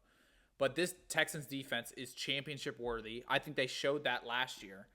And I'm hoping with the additions of David Montgomery, Wyatt Teller on the offensive line, Tank Dell coming back healthy, that the offense takes enough steps forward to complement this Super Bowl caliber defense. So give me the Texans to represent the AFC by beating Josh Allen and the Buffalo Bills in the championship game. I completely agree with you. Defense wins championships. And that's why I picked the Broncos to win it. Because until C.J. Stroud stops throwing 4 interceptions in playoff games, it doesn't matter how good your defense is. You're not winning playoff games with your quarterback throwing 4 interceptions. Unless you're the Jacksonville Jaguars and Trevor Lawrence and you're facing the San Diego Chargers, who are known chokers. If that's the case, things might change. But the Houston Texans are not the Jaguars, and they are unlikely to be facing the Chargers in the playoffs. So because of that, yes, their defense is great, but their offense is going to need to step up. I think the Broncos' offense is much better than the Texans' offense. And the defenses, I think, are comparable. You could make an argument for either or. I personally prefer the Broncos' defense over the Texans. I know. I would hear you out if you think the Texans are better. That's not a terrible take in the slightest. But the offensive discrepancies between the two teams are what separates them. I have much more faith in the Broncos offense. The addition of Jalen Waddle, I think, is going to unlock Bo Nix fully. I think he is going to become a superstar this year. And I have the Broncos winning the AFC over the Buffalo Bills. Kind of crazy that 3 out of 4 championship teams are the same between the AFC and the NFC. But I had the Broncos taking the Super Bowl berth from the Bills, and Josh Allen coming up short once again. All right, so me and Alex have the Rams. I've got the Texans. He's got the Broncos. Alex, here's the $1 million question. Who's winning the Super Bowl this year, Broncos or Rams? I would love to sit here and make a case for the Broncos, but I can't, man. I can't. The Rams, I led the Rams off by saying this might be the greatest NFL team ever put together on paper in the history of their league. Who am I to pick against that team in predicting the Super Bowl winner this year? That doesn't make much sense to me. I have to go Rams. I think this team is just dominant. I think it is elite in every facet of the game. The Broncos did well to get this far. I think they'll be very proud of making a Super Bowl appearance, taking that step further after making the AFC Championship last year. But I just think this Rams team is too stacked top to bottom. And I think they take it home and give Matthew Stafford his second Super Bowl win. Yeah, I'm taking the Texans over the Rams, and I know you're going to roll your head. Hey, that's okay. That's okay. That's how I reacted when you said the Titans were going to win the division, so that's fine. But here's my logic. As a Texans fan, I'm not picking them to go to the Super Bowl just to lose it. Does that make sense? I'm not picking them to go to the Super Bowl just to lose it. And I agree with you. The Rams are great on paper, but I cannot call them dominant until I see them play a game together. Right? We haven't seen this iteration of the Rams play together, okay? Matthew Stafford's old. Devontae Adams is old. And for what it's worth, I don't know how much stock you take into Bleacher Report, but I'll end my argument with this. Bleacher Report recently ranked every NFL roster based on, on-paper talent for current rosters. So, for example, the Rams, Aaron Donald does not count, even though I believe he's coming back this year. I don't think he'll come back till about week 10 or 12 to gear up for the playoffs, but I do think he will be on the Rams roster before the playoffs start if they are, healthy and competitive. Bleacher Report ranked every roster based on talent, youth, age, etc. A whole balance of the best rosters in the league on paper. Who do you think Bleacher Report had at number 1? There's no way they had the Texans at number 1. It was the Houston Texans at number 1. That is unbelievable. And I just want to list off some names real quick, okay? These are all guys that are in either their 3rd or 4th year in the league. Derek Stingley, Kalen Bullock, Kamari Lassiter, Jalen Petrie, Will Anderson, Daniil Hunter, Henry Toto, Tank Dell, Nico Collins, Woody Marks, Keelan Rutledge, the rookie from Georgia Tech, CJ Stroud. Okay, this team has the veterans like Schultz, like Azeez Al-Shaair, like a Sheldon Rankins, right? But when you go out and add a Reed Blankenship, when you go out and add a Caden McDonald from Ohio State to beef up that D-line, when you address the offensive line with Wyatt Teller and Keelan Rutledge and Braden Smith, those are 3 new acquisitions to the offensive line this offseason that should improve. Again, it's on paper. They still have to play the games. I'm fully aware. But the Texans have taken every step necessary, in my opinion, to give themselves a chance to not only win the AFC, but to win the Super Bowl. And as a Texans fan, I would not be able to sleep tonight if I picked them to go to the Super Bowl and then lose it. That would not be okay. So the Texans are my pick to win the 2026 Super Bowl. All right? This is the best team they've had in their franchise's history. It's the best team they've ever had. And the Rams could, I'm not saying they will be, but could be a case of too good to be true. All right? And the jury is still out on the Rams because they have not played a game together yet. Did they make the biggest moves of all time and create one of the greatest rosters of all time? Yes. Do I think they're the preseason favorites? Yes. They still have to go out and play the games. I picked them to go to the Super Bowl, and I picked them on their home field to lose to the greatest team on earth, the Houston Texans.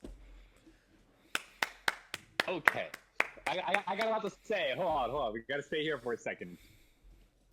the Seattle's defense was the highlight of their team last year, right? Seattle's defense is what led them and got them and won them to the Super Bowl. But Sam Darnold, to get to the Super Bowl against the Los Angeles Rams, completed 25 of his 36 passes for 346 yards, 3 touchdowns, and 0 picks. My question to you is, when is the last time C.J. Stroud has had any game in his career that good? Probably last season, but I'll have to double check on that. The fact that you can't guarantee that your quarterback had a better game than that through what? The Texans played 19 games, including their playoff games. Played 19 games, and you can't find a better game for your quarterback than that. That is why I don't believe in the Texans. He ended the year throwing 4 picks against the New England Patriots. 4 interceptions. That's not something you can overlook. No, it's not. But hold on, let me counter. Hold on, let me counter real quick. I will always defend my boy C.J. Stroud. You know as good as I do how bad the offensive line was. And I want to ask you a question. Of these 3 players, Nico Collins, Tank Dell, Dalton Schultz, would you argue those are 3 of C.J. Stroud's best weapons last season? Yeah. Okay. How many of them played in that game against New England? That's a good question. 0. Not one of them were healthy for that game against New England. And I know you're going to look it up, whatever. Dalton Schultz played, injured his hamstring on the first drive, and didn't come back. Tank and Nico were out before the game even started. So, yes, C.J. Stroud played terrible, but he played terrible with a bunch of backups against New England, on the road, in the snow, in the cold. Does that excuse his performance? No, but context is important. C.J. Stroud, if he had a Jackson Smith-Njigba, if he had an elite offensive line, if he had Kenneth Walker, yes, he could probably have a game like that on his home field. No doubt in my mind. He's done it before. He has the all-time record for most passing yards as a rookie with like 500 in a single game. He can do that. We've seen him do it before. It's all about context. It's all about circumstances. So Sam Darnold, to me, is actually the perfect comp for C.J. Stroud. That is who he needs to model his game after. You have an elite defense, and you have good enough weapons on offense to bail you out with some bad throws and some bad decisions.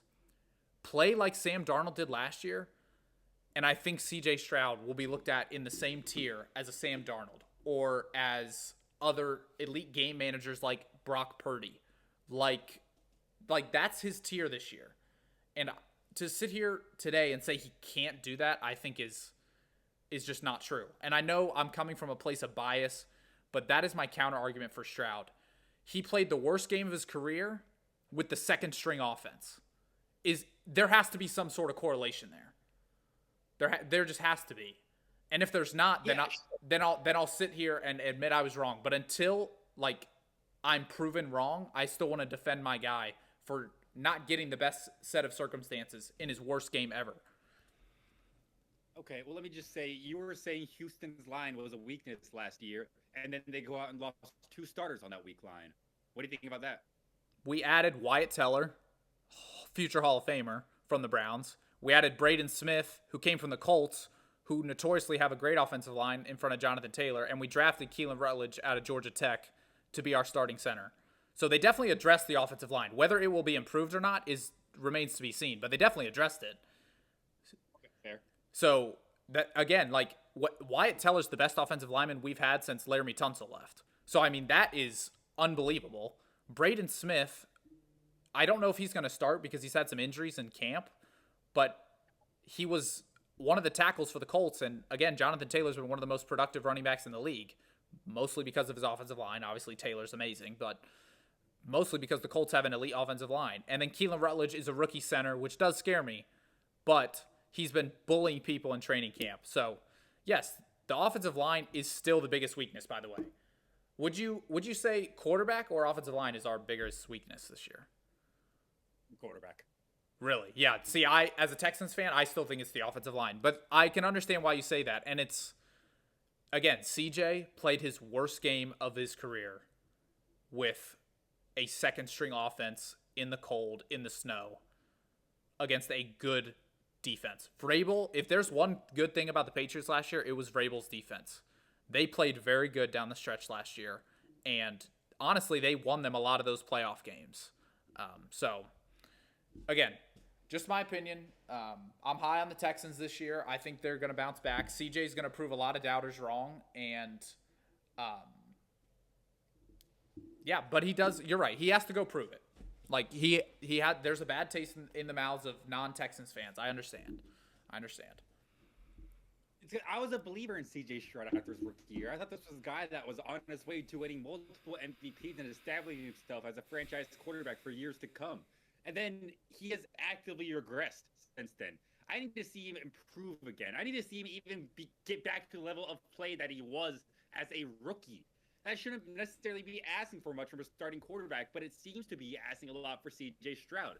And until I see that, even just as a rookie, much is better than his rookie year. I just need to see him get back to that level. Until then, I cannot take the Texans as serious, legitimate contenders, no matter how good their defense is. Because, I mean, Seattle had a great defense last year. Sam Darnold played great to accompany that. Broncos have an elite defense. And Bo Nix had a great regular season.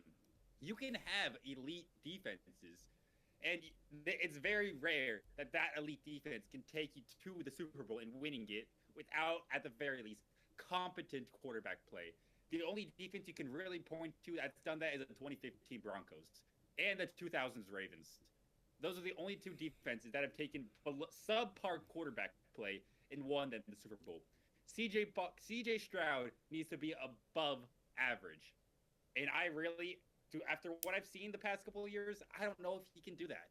I don't know if he has that in him. He could prove me wrong. He could go out there and ball out. We'll see. But he's going to have to change the mind of me and a lot of NFL fans about his trajectory and his potential as an NFL quarterback. That I agree with. I agree. He has a lot of work to do to prove not only other NFL fans, but to prove Texans fans right. He has a lot of work to do this season. I agree with that. And I think he is one of the players with the most to prove this year. But nobody thought Sam Darnold was ever going to win a Super Bowl after his rookie season. So, guys win guys win Super Bowls that we never imagined. So, I don't think CJ Stroud is out of the realm of possibility to lead a team this talented and this young and dynamic to the promised land. But let's move on to our awards picks here. As this episode is a little bit longer, but we wanted to get all this information in one episode for you guys. So we'll be predicting the 6 major awards, the 2 Rookie of the Years, the 2 Offensive Defensive Player of the Years, Coach of the Year, and then finally MVP, which I've got a spicy pick for MVP. So I'm interested to see what you think. Alex, I'll let you pick the award that we start with here. Yeah, let's finish off with the MVP. So we'll start off with the 2 Rookie awards for now. Start offensive. Great. All right. Offensive Rookie of the Year for me was kind of easy. And it's Jeremiah Love. He is a guy that I think is the most talented rookie in this class, kind of bar none. He's being compared to Adrian Peterson for his build and his running style. And anytime you're uttered in the same sentence as a running back who won MVP, you're probably pretty good. So Jeremiah Love, to me, is going to win Offensive Rookie of the Year. And I asked Alex before we recorded, does team success come into this? I don't think Arizona's going to win a lot of games this year. But if they give Jeremiah Love the ball, he's going to be the most exciting player on their team. I think he could easily establish himself as the number 1 option on this team, ahead of Trey McBride, ahead of Marvin Harrison. Just because he's that dynamic and that special. I think he's, obviously, when you take a running back with the 3rd overall pick, that's the highest running back taken since Saquon Barkley. So I do think he is someone that has all the talent in the world. And if he stays healthy and the coaching staff gives him the touches, I know they signed Tyler Algier, and we know what he's done to Bijan's career early on with the split carries. So that does scare me a little bit with this pick, but I think the talent is just too good to pass up here. So Jeremiah Love is my chalky pick for Offensive Rookie of the Year. Yeah, it came down to Love or Fernando Mendoza for me. I think those are the 2 guys that are immediately going to be the focal point of their offense going into this year. Jeremiah Love, like you said, he was picked 3rd overall. He's probably forget by the end of the year. I think he's immediately going to be the focal point of the offense going into the year, above Trey McBride and Marvin Harrison. Who Marvin Harrison, by the way, he has struggled in training camp. He does not look good at all in training camp. Has to be seen if that carries over to the field. But I hope he can solve his case of the yips, because it has not been good for a receiver of that talent. But Jeremiah Love, I think, is going to immediately be the focal point of the Cardinals. The thing is, these kind of awards also do tend to skew towards quarterbacks, towards starting quarterbacks, towards rookie quarterbacks that play all 16, 17 games and put up a decent enough stat line. They don't even have to necessarily win. They just need a positive stat line. They just need a stat line that shows, hey, this is our franchise guy. And that's usually enough for a quarterback to take home the Offensive Rookie of the Year. And because of that, I am going to go Mendoza with the stipulation that if Kirk Cousins is the starting quarterback for at least 5 games this year, I will take Jeremiah Love. If Mendoza is the week 1 quarterback or Kirk Cousins is benched early into the year and Mendoza takes over week 3 or week 4, similar to Baker Mayfield on the Browns, I think it's Mendoza's the word to lose. Yeah, I hear you there. I think reports I've seen, people are projecting Mendoza to play around 12 games this year. So Cousins will play 5, Mendoza will play the other 12. That's kind of what people are thinking. But both quarterbacks, for what it's worth, Cousins and Mendoza looked really good in the preseason game last night. So I do think they're going to give the nod to Kirk, at least for week 1. And Kirk, with his injury history, though, I mean, who knows? Who knows what could happen there? But Mendoza is he was definitely up there for me. I'm surprised you didn't throw Carnell Tate's hat in the ring based on how high you are on the Titans. If the Titans win the division, Carnell Tate seems like a lock for Offensive Rookie of the Year. Yeah, I mean, it's just that Carnell Tate also plays at a position where the Titans have a lot of other depth. Calvin Ridley has multiple 1,000-yard years on his career, although it's been some time since we've seen it. And Io Manor was the Titans' #1 receiver last year. I mean, that is a loaded position for a rookie to come in and immediately dethrone 2 established veterans, or in Io Manor's case, a second-year guy who developed a good rapport with his rookie-year quarterback last year. I think, yeah, sure, by the end of the year, in weeks 12 through 17, Carnell Tate could become the #1 option, the #1 pass-catching threat. But 5 weeks as the #1 pass-catching threat does not trump 17 weeks of starting running back stats or 12, 13, 14 weeks of starting quarterback play. And the Rookie of the Year awards, like we said, they do tend to favor statistics more than team success. So, I mean, Carnell Tate was a consideration, but he wasn't much more than that. I do think it's either Mendoza or Love. All right, sounds good. We'll move over to the other Rookie of the Year, defensive. Alex, who you got for this one? This one, I have Arvell Reese, linebacker from Ohio State on the Giants. As a Penn State fan, I have watched Ohio State defenders terrorize us for multiple years. Whether that be a 5th overall pick, Arvell Reese, 7th overall pick, Sonny Styles, 11th overall pick, Caleb Downs. All 3 of them were studs that made me very, very sad on some Saturdays of the year. So I think they are going to come in and immediately be NFL studs. At least Reese and Caleb Downs on the Cowboys. Styles may take a little bit to get adjusted, but I think he's going to be a stud too when the time comes. But Arvell Reese, I think, is going to be a day 1 starting linebacker for the Giants. I think this is a guy that could rack up 100 tackles in his rookie year. He might not exactly be a pass rush threat as a rookie, but he is going to be flying around the ball, flying around the run game. I think he could easily have 10 tackles for loss, and he could eclipse 100 tackles. That's a good statistic for a rookie defender. It's kind of hard to project because we don't know how much playing time these rookie defenders are necessarily going to get on their teams, how many snaps they're going to get per game now versus towards the end of the year. But if I had to bank money on a defender to be a starter all year and put up significant stats, it would be Arvell Reese. Yeah, I went with another Ohio State guy that you mentioned. I went with Sonny Styles as my pick because of the opportunity. You mentioned it earlier. The Commanders lost Bobby Wagner. So Sonny Styles is filling right into that role as the playmaker in the middle of the field for Washington. I've seen enough videos from Ohio State, but also from Washington camp that can get me excited about this guy. And he is a dude that's going to play damn near every snap for Washington this year. And I don't know if you could say that about Arvell Reese. I seriously considered Caleb Downs for this as well because he is going to transform the Cowboys defense, in my opinion, from the secondary perspective. And that's another guy that will definitely be on the field close to 100% of snaps week 1. So I think all 3 of these Ohio State guys have cases. I think David Bailey as well has a case for it. But give me Sonny Styles. I think especially with a defensive-minded head coach in Dan Quinn. The Giants obviously have Harbaugh, who kind of is a tweener. And then Dallas has Schottenheimer, an offensive guy. So give me Sonny Styles, who plays for a defensive head coach, who's going to be on the field 80% of snaps on a weekly basis. And he's going to make a lot of highlight plays, interceptions, forced fumbles, tackles for loss. Like that's going to be his realm this year. And I'm really excited to see all three of these Ohio State rookies play. I think they're all rookie of the year candidates.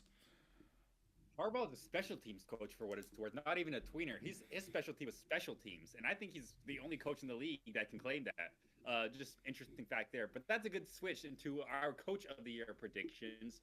And because I am so high on the Titans, I'm going to go Robert Saleh. I think if the Titans win the division like I'm predicting, he's essentially a lock for the award. His experience with the Jets was not great, but like we said earlier, nobody's good with the Jets. Unless you want to go all the way back to 2010, then you can say Rex Ryan for one singular season. But I think if he's able to do, but with the 49ers, he proved himself as an elite defensive coordinator. He has elite defenses year in and year out as a member of the San Francisco 49ers. And the offense, I think, is going to take care of himself. If he can make this Titans defense elite the same way he did in San Francisco, it's going to be a potent team. It's going to be a winning team. And you can point a lot of it to the coach himself. So if the Titans win the division, I think Saleh is a lock for the award. Yeah, that's probably true. I'll give you that. If the Titans do win the division, he is most definitely a lock, similar to Vrabel winning last year when the Patriots won the division. That was kind of a shoo-in. I'm going to go with Brian Schottenheimer, a guy I just mentioned, Dallas's head coach. This is a team that doesn't have a lot of high expectations this year. Obviously, they improved over the offseason, in my opinion. Were disappointing last year, but I think Brian Schottenheimer impressed a lot of people last year with how good Dallas's offense was. People were kind of skeptical losing Mike McCarthy. How good was Schottenheimer really going to be? They didn't go out and get an elite head coach. They hired within. And he had, Dallas had a top 5 offense in the league last year, even with CeeDee Lamb missing some time. Improve the defense, improve the overall win record, and I think Brian Schottenheimer could definitely throw his name in the hat for Coach of the Year. I highly considered Kellen Moore head coach of the Saints if they are able to win some games. But I like Schottenheimer here for Coach of the Year, especially if Dallas is able to win the division. I picked them to finish as a wild card team, but I look at a lot of the teams I predicted. All of them have established coaches. So give me Schottenheimer for Coach of the Year. Yeah. In your case, I think if the Saints win their division, Kellen Moore would be a lock for the award.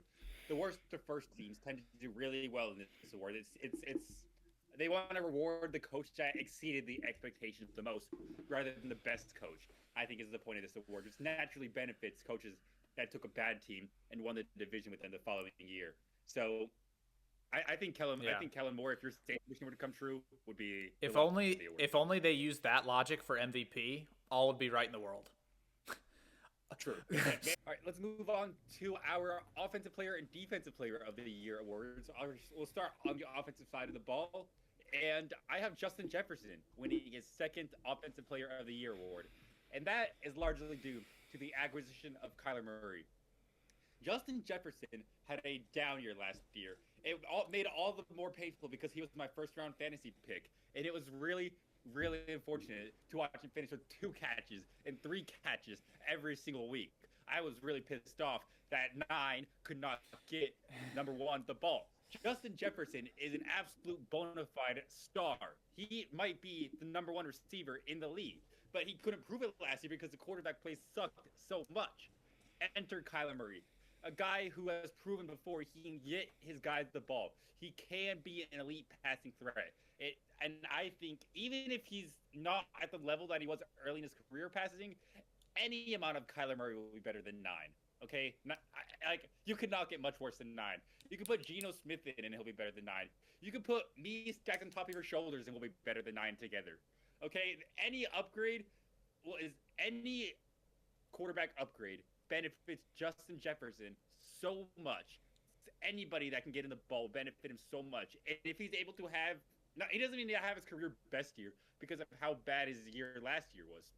As long as the quarterback play improved and his stats improved, he will be in the running for it because of the narrative surrounding him and the down year he had last year. Yeah, Jefferson's a great pick. If Kyler is as good as both of us think he will be, Jefferson's definitely a name I considered. I'm going to go with what is, in my opinion, the best receiver in the league, and that's Jamar Chase. I have the Bengals winning the division this year, which probably translates to 30 points per game. And if Joe Burrow stays healthy, Jamar Chase is an absolute freak. So give me Jamar Chase. He recently just said in a press conference as well that he's coming for the all-time touchdown record, which is 23 in a season. If he gets to 20, forget 23, I think he's probably a lock for this award. So if the Bengals are targeting him more in the red zone to inflate his stats, similarly to what the Rams were doing last year with like Devontae Adams caught all those 1-yard touchdowns, if they started giving those to Jamar Chase and he was also combining that with like 1,700 yards, yeah, we're looking at the Offensive Player of the Year. So give me Jamar Chase as my pick. Kind of chalky, but my MVP is going to be juicy. Yeah, I'm excited to hear yours. I'm excited to say mine too. But before that, let's get into our Defensive Player of the Year. And for that, I have Myles Garrett in his first year on the Rams taking home the award. And here's why. In a lot of sports, when you put together a super team, you are admittedly sacrificing offensive production from your starting, or statistical production, I should say, from the players on your team in hopes of producing a more cohesive, well-rounded, better overall roster. But the NFL, and specifically defense, is different because getting another superstar to pair with your current superstar in defense doesn't take away opportunities. It enhances them. It creates more opportunities. Do you know how much more one-on-one pass rushing opportunities Myles Garrett's going to have if Aaron Donald comes back? And vice versa, how many Aaron Donald will have with Myles Garrett on the field? I mean, these are two guys that have been proven to be practically unguardable one-on-one. You have to send a second offensive lineman as well as a tight end and a running back to chip them in hopes of stopping them. And now they're on the same team. What are you going to do? I don't know. I cannot answer. This is why I'm not an NFL coach, because I don't know the answer to this. But I don't even think the current NFL coaches have an answer to it.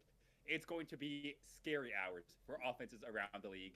I think Myles Garrett could be coming for his own sack record if Aaron Donald is present long enough throughout the season. So if he gets anywhere close to 23 and a half sacks, I think Garrett will take home the award for a second straight year.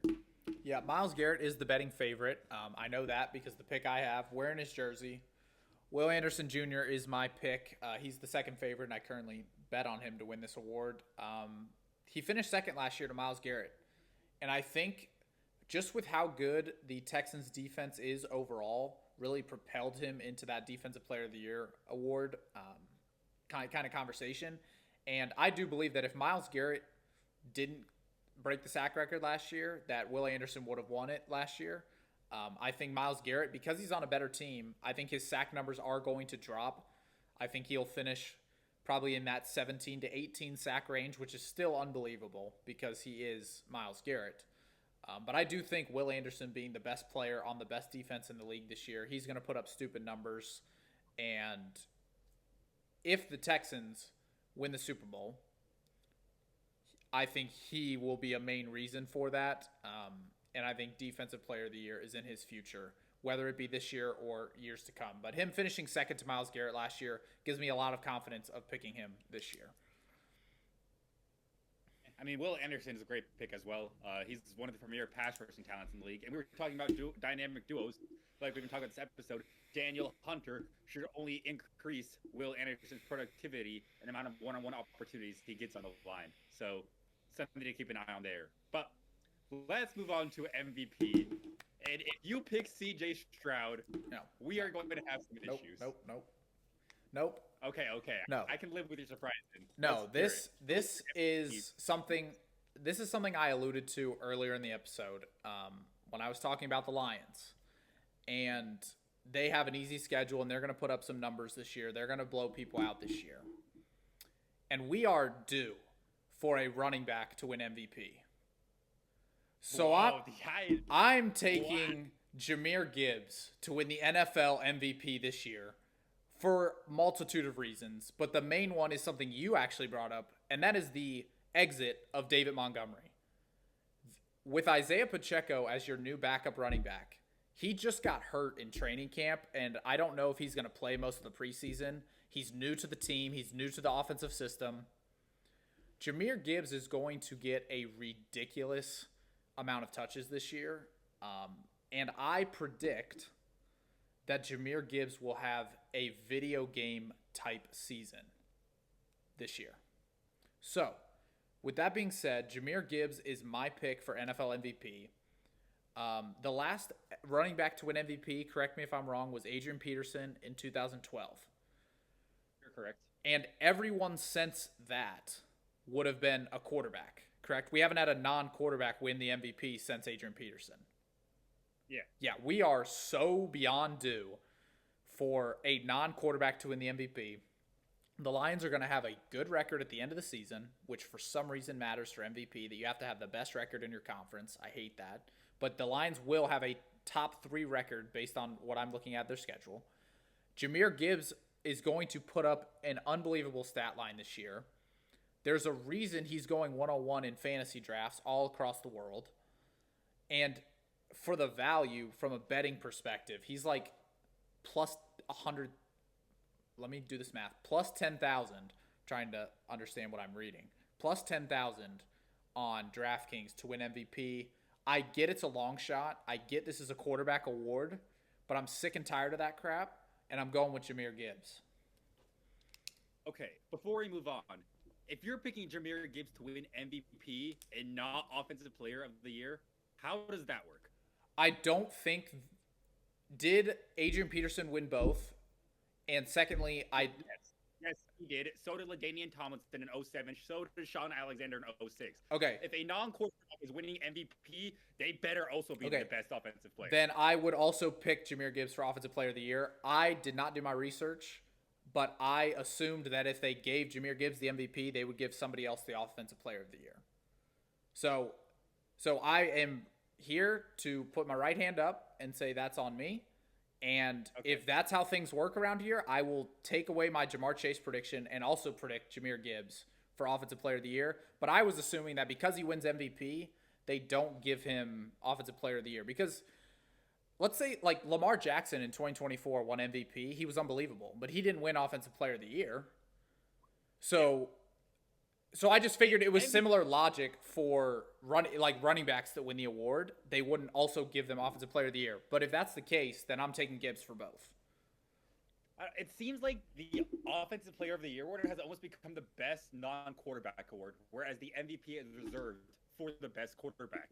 But if you have a non-quarterback winning the best quarterback award, then yeah, they are also undisputedly by far and away, they better be the best offensive player award. The best non-quarterback. I mean, every non-quarterback, I think since 2000 has won MVP. Starting with Marshall Faulk, has also won the Offensive Player of the Year award. And there's only been 5 non-quarterbacks that have won the MVP since 2000, but they have all also taken home Offensive Player of the Year. Okay, then I will, on the record, take Jahmyr Gibbs to win Offensive Player of the Year. Then, not Ja'Marr Chase. Okay, all right. I like the running back pick. I just think that is incredible. That is incredibly bold to pick a non-quarterback to win MVP. Would you legitimately put $5 on Jahmyr Gibbs MVP? Yes, I already have actually. Wow. Hey, I have 3 MVP slips this year. They're on Joe Burrow, Justin Herbert, and Jahmyr Gibbs. So for what it's worth, those are my 3 picks to win MVP, just based on what their team's gonna need from them this year to be successful. But I love Jahmyr Gibbs this year. I love the Lions this year. So why not take the dude that's literally going to be like in a video game simulator every week? And people are worried about his workload too without Montgomery, but he's a professional athlete. The guy's explosive as hell. I'm not worried about him breaking down in week 15 because he's tired. I'm not worried about that. What do you predict Jahmyr Gibbs' stat line to be? Because a running back is going to need something insane to win. I think we could be looking at a 1,000-yard season from Gibbs, where he has 1,000 yards rushing and 1,000 yards receiving. Combine that with 15 to 20 total touchdowns and the Lions being a top 2 seed in the NFC. I think you could absolutely throw him in the MVP discussion, especially with their team having a quarterback like Goff that isn't sexy and isn't like exciting to win MVP. Like if Goff is having like an okay season, but Jahmyr Gibbs is absolutely going off, like he is going to be the MVP front runner for that team. And so I would absolutely be betting Jahmyr Gibbs to win MVP before Jared Goff in a heartbeat. I would absolutely be betting Jahmyr Gibbs just for the value, per se, because the upside is nuclear. Like the bro could go insane. You were not lying. Picking any non-quarterback to win the MVP is a spicy pick. Not one I can agree with, but I like to hear it. That kept things interesting. That caught me off guard. I was not expecting that from you. I did pick a quarterback, but I don't think it's a quarterback you're going to be expecting. It's a quarterback whose team was one game away from making the Super Bowl last year. One game away that he got hurt and did not play. Wow. But before that, he led his team to a 14-3 regular season record, starting for 29 touchdowns and 11 interceptions. And now they got Jalen Waddle, who along with Courtland Sutton, are going to produce insane numbers through the air. The team lost Javonte Williams. They don't have him as a running back anymore.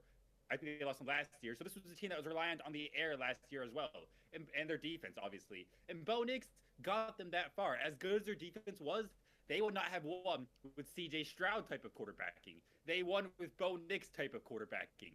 And adding Jalen Waddle, I think, is going to make the offense truly dynamic. I think Bo Nix is going to throw 35 touchdowns. I think he's going to throw for 6 interceptions. That's not a terrible number. 6 to 8 interceptions, 35 touchdowns. And the Broncos, as the 1 seed, the reigning 1 seed, the repeating 1 seed in the AFC, he'll get the MVP. He was kind of slept on last year because all the praise for the Broncos' rise to the 1 seed was given to the defense. Now, I think Bo Nix is going to get the praise that he deserved last year when the Broncos succeed again this year. Give me Bo Nix for MVP. I love the boldness too, because Bo is not on my radar for like legitimate MVP candidates heading into the season. I think he's more of a long shot.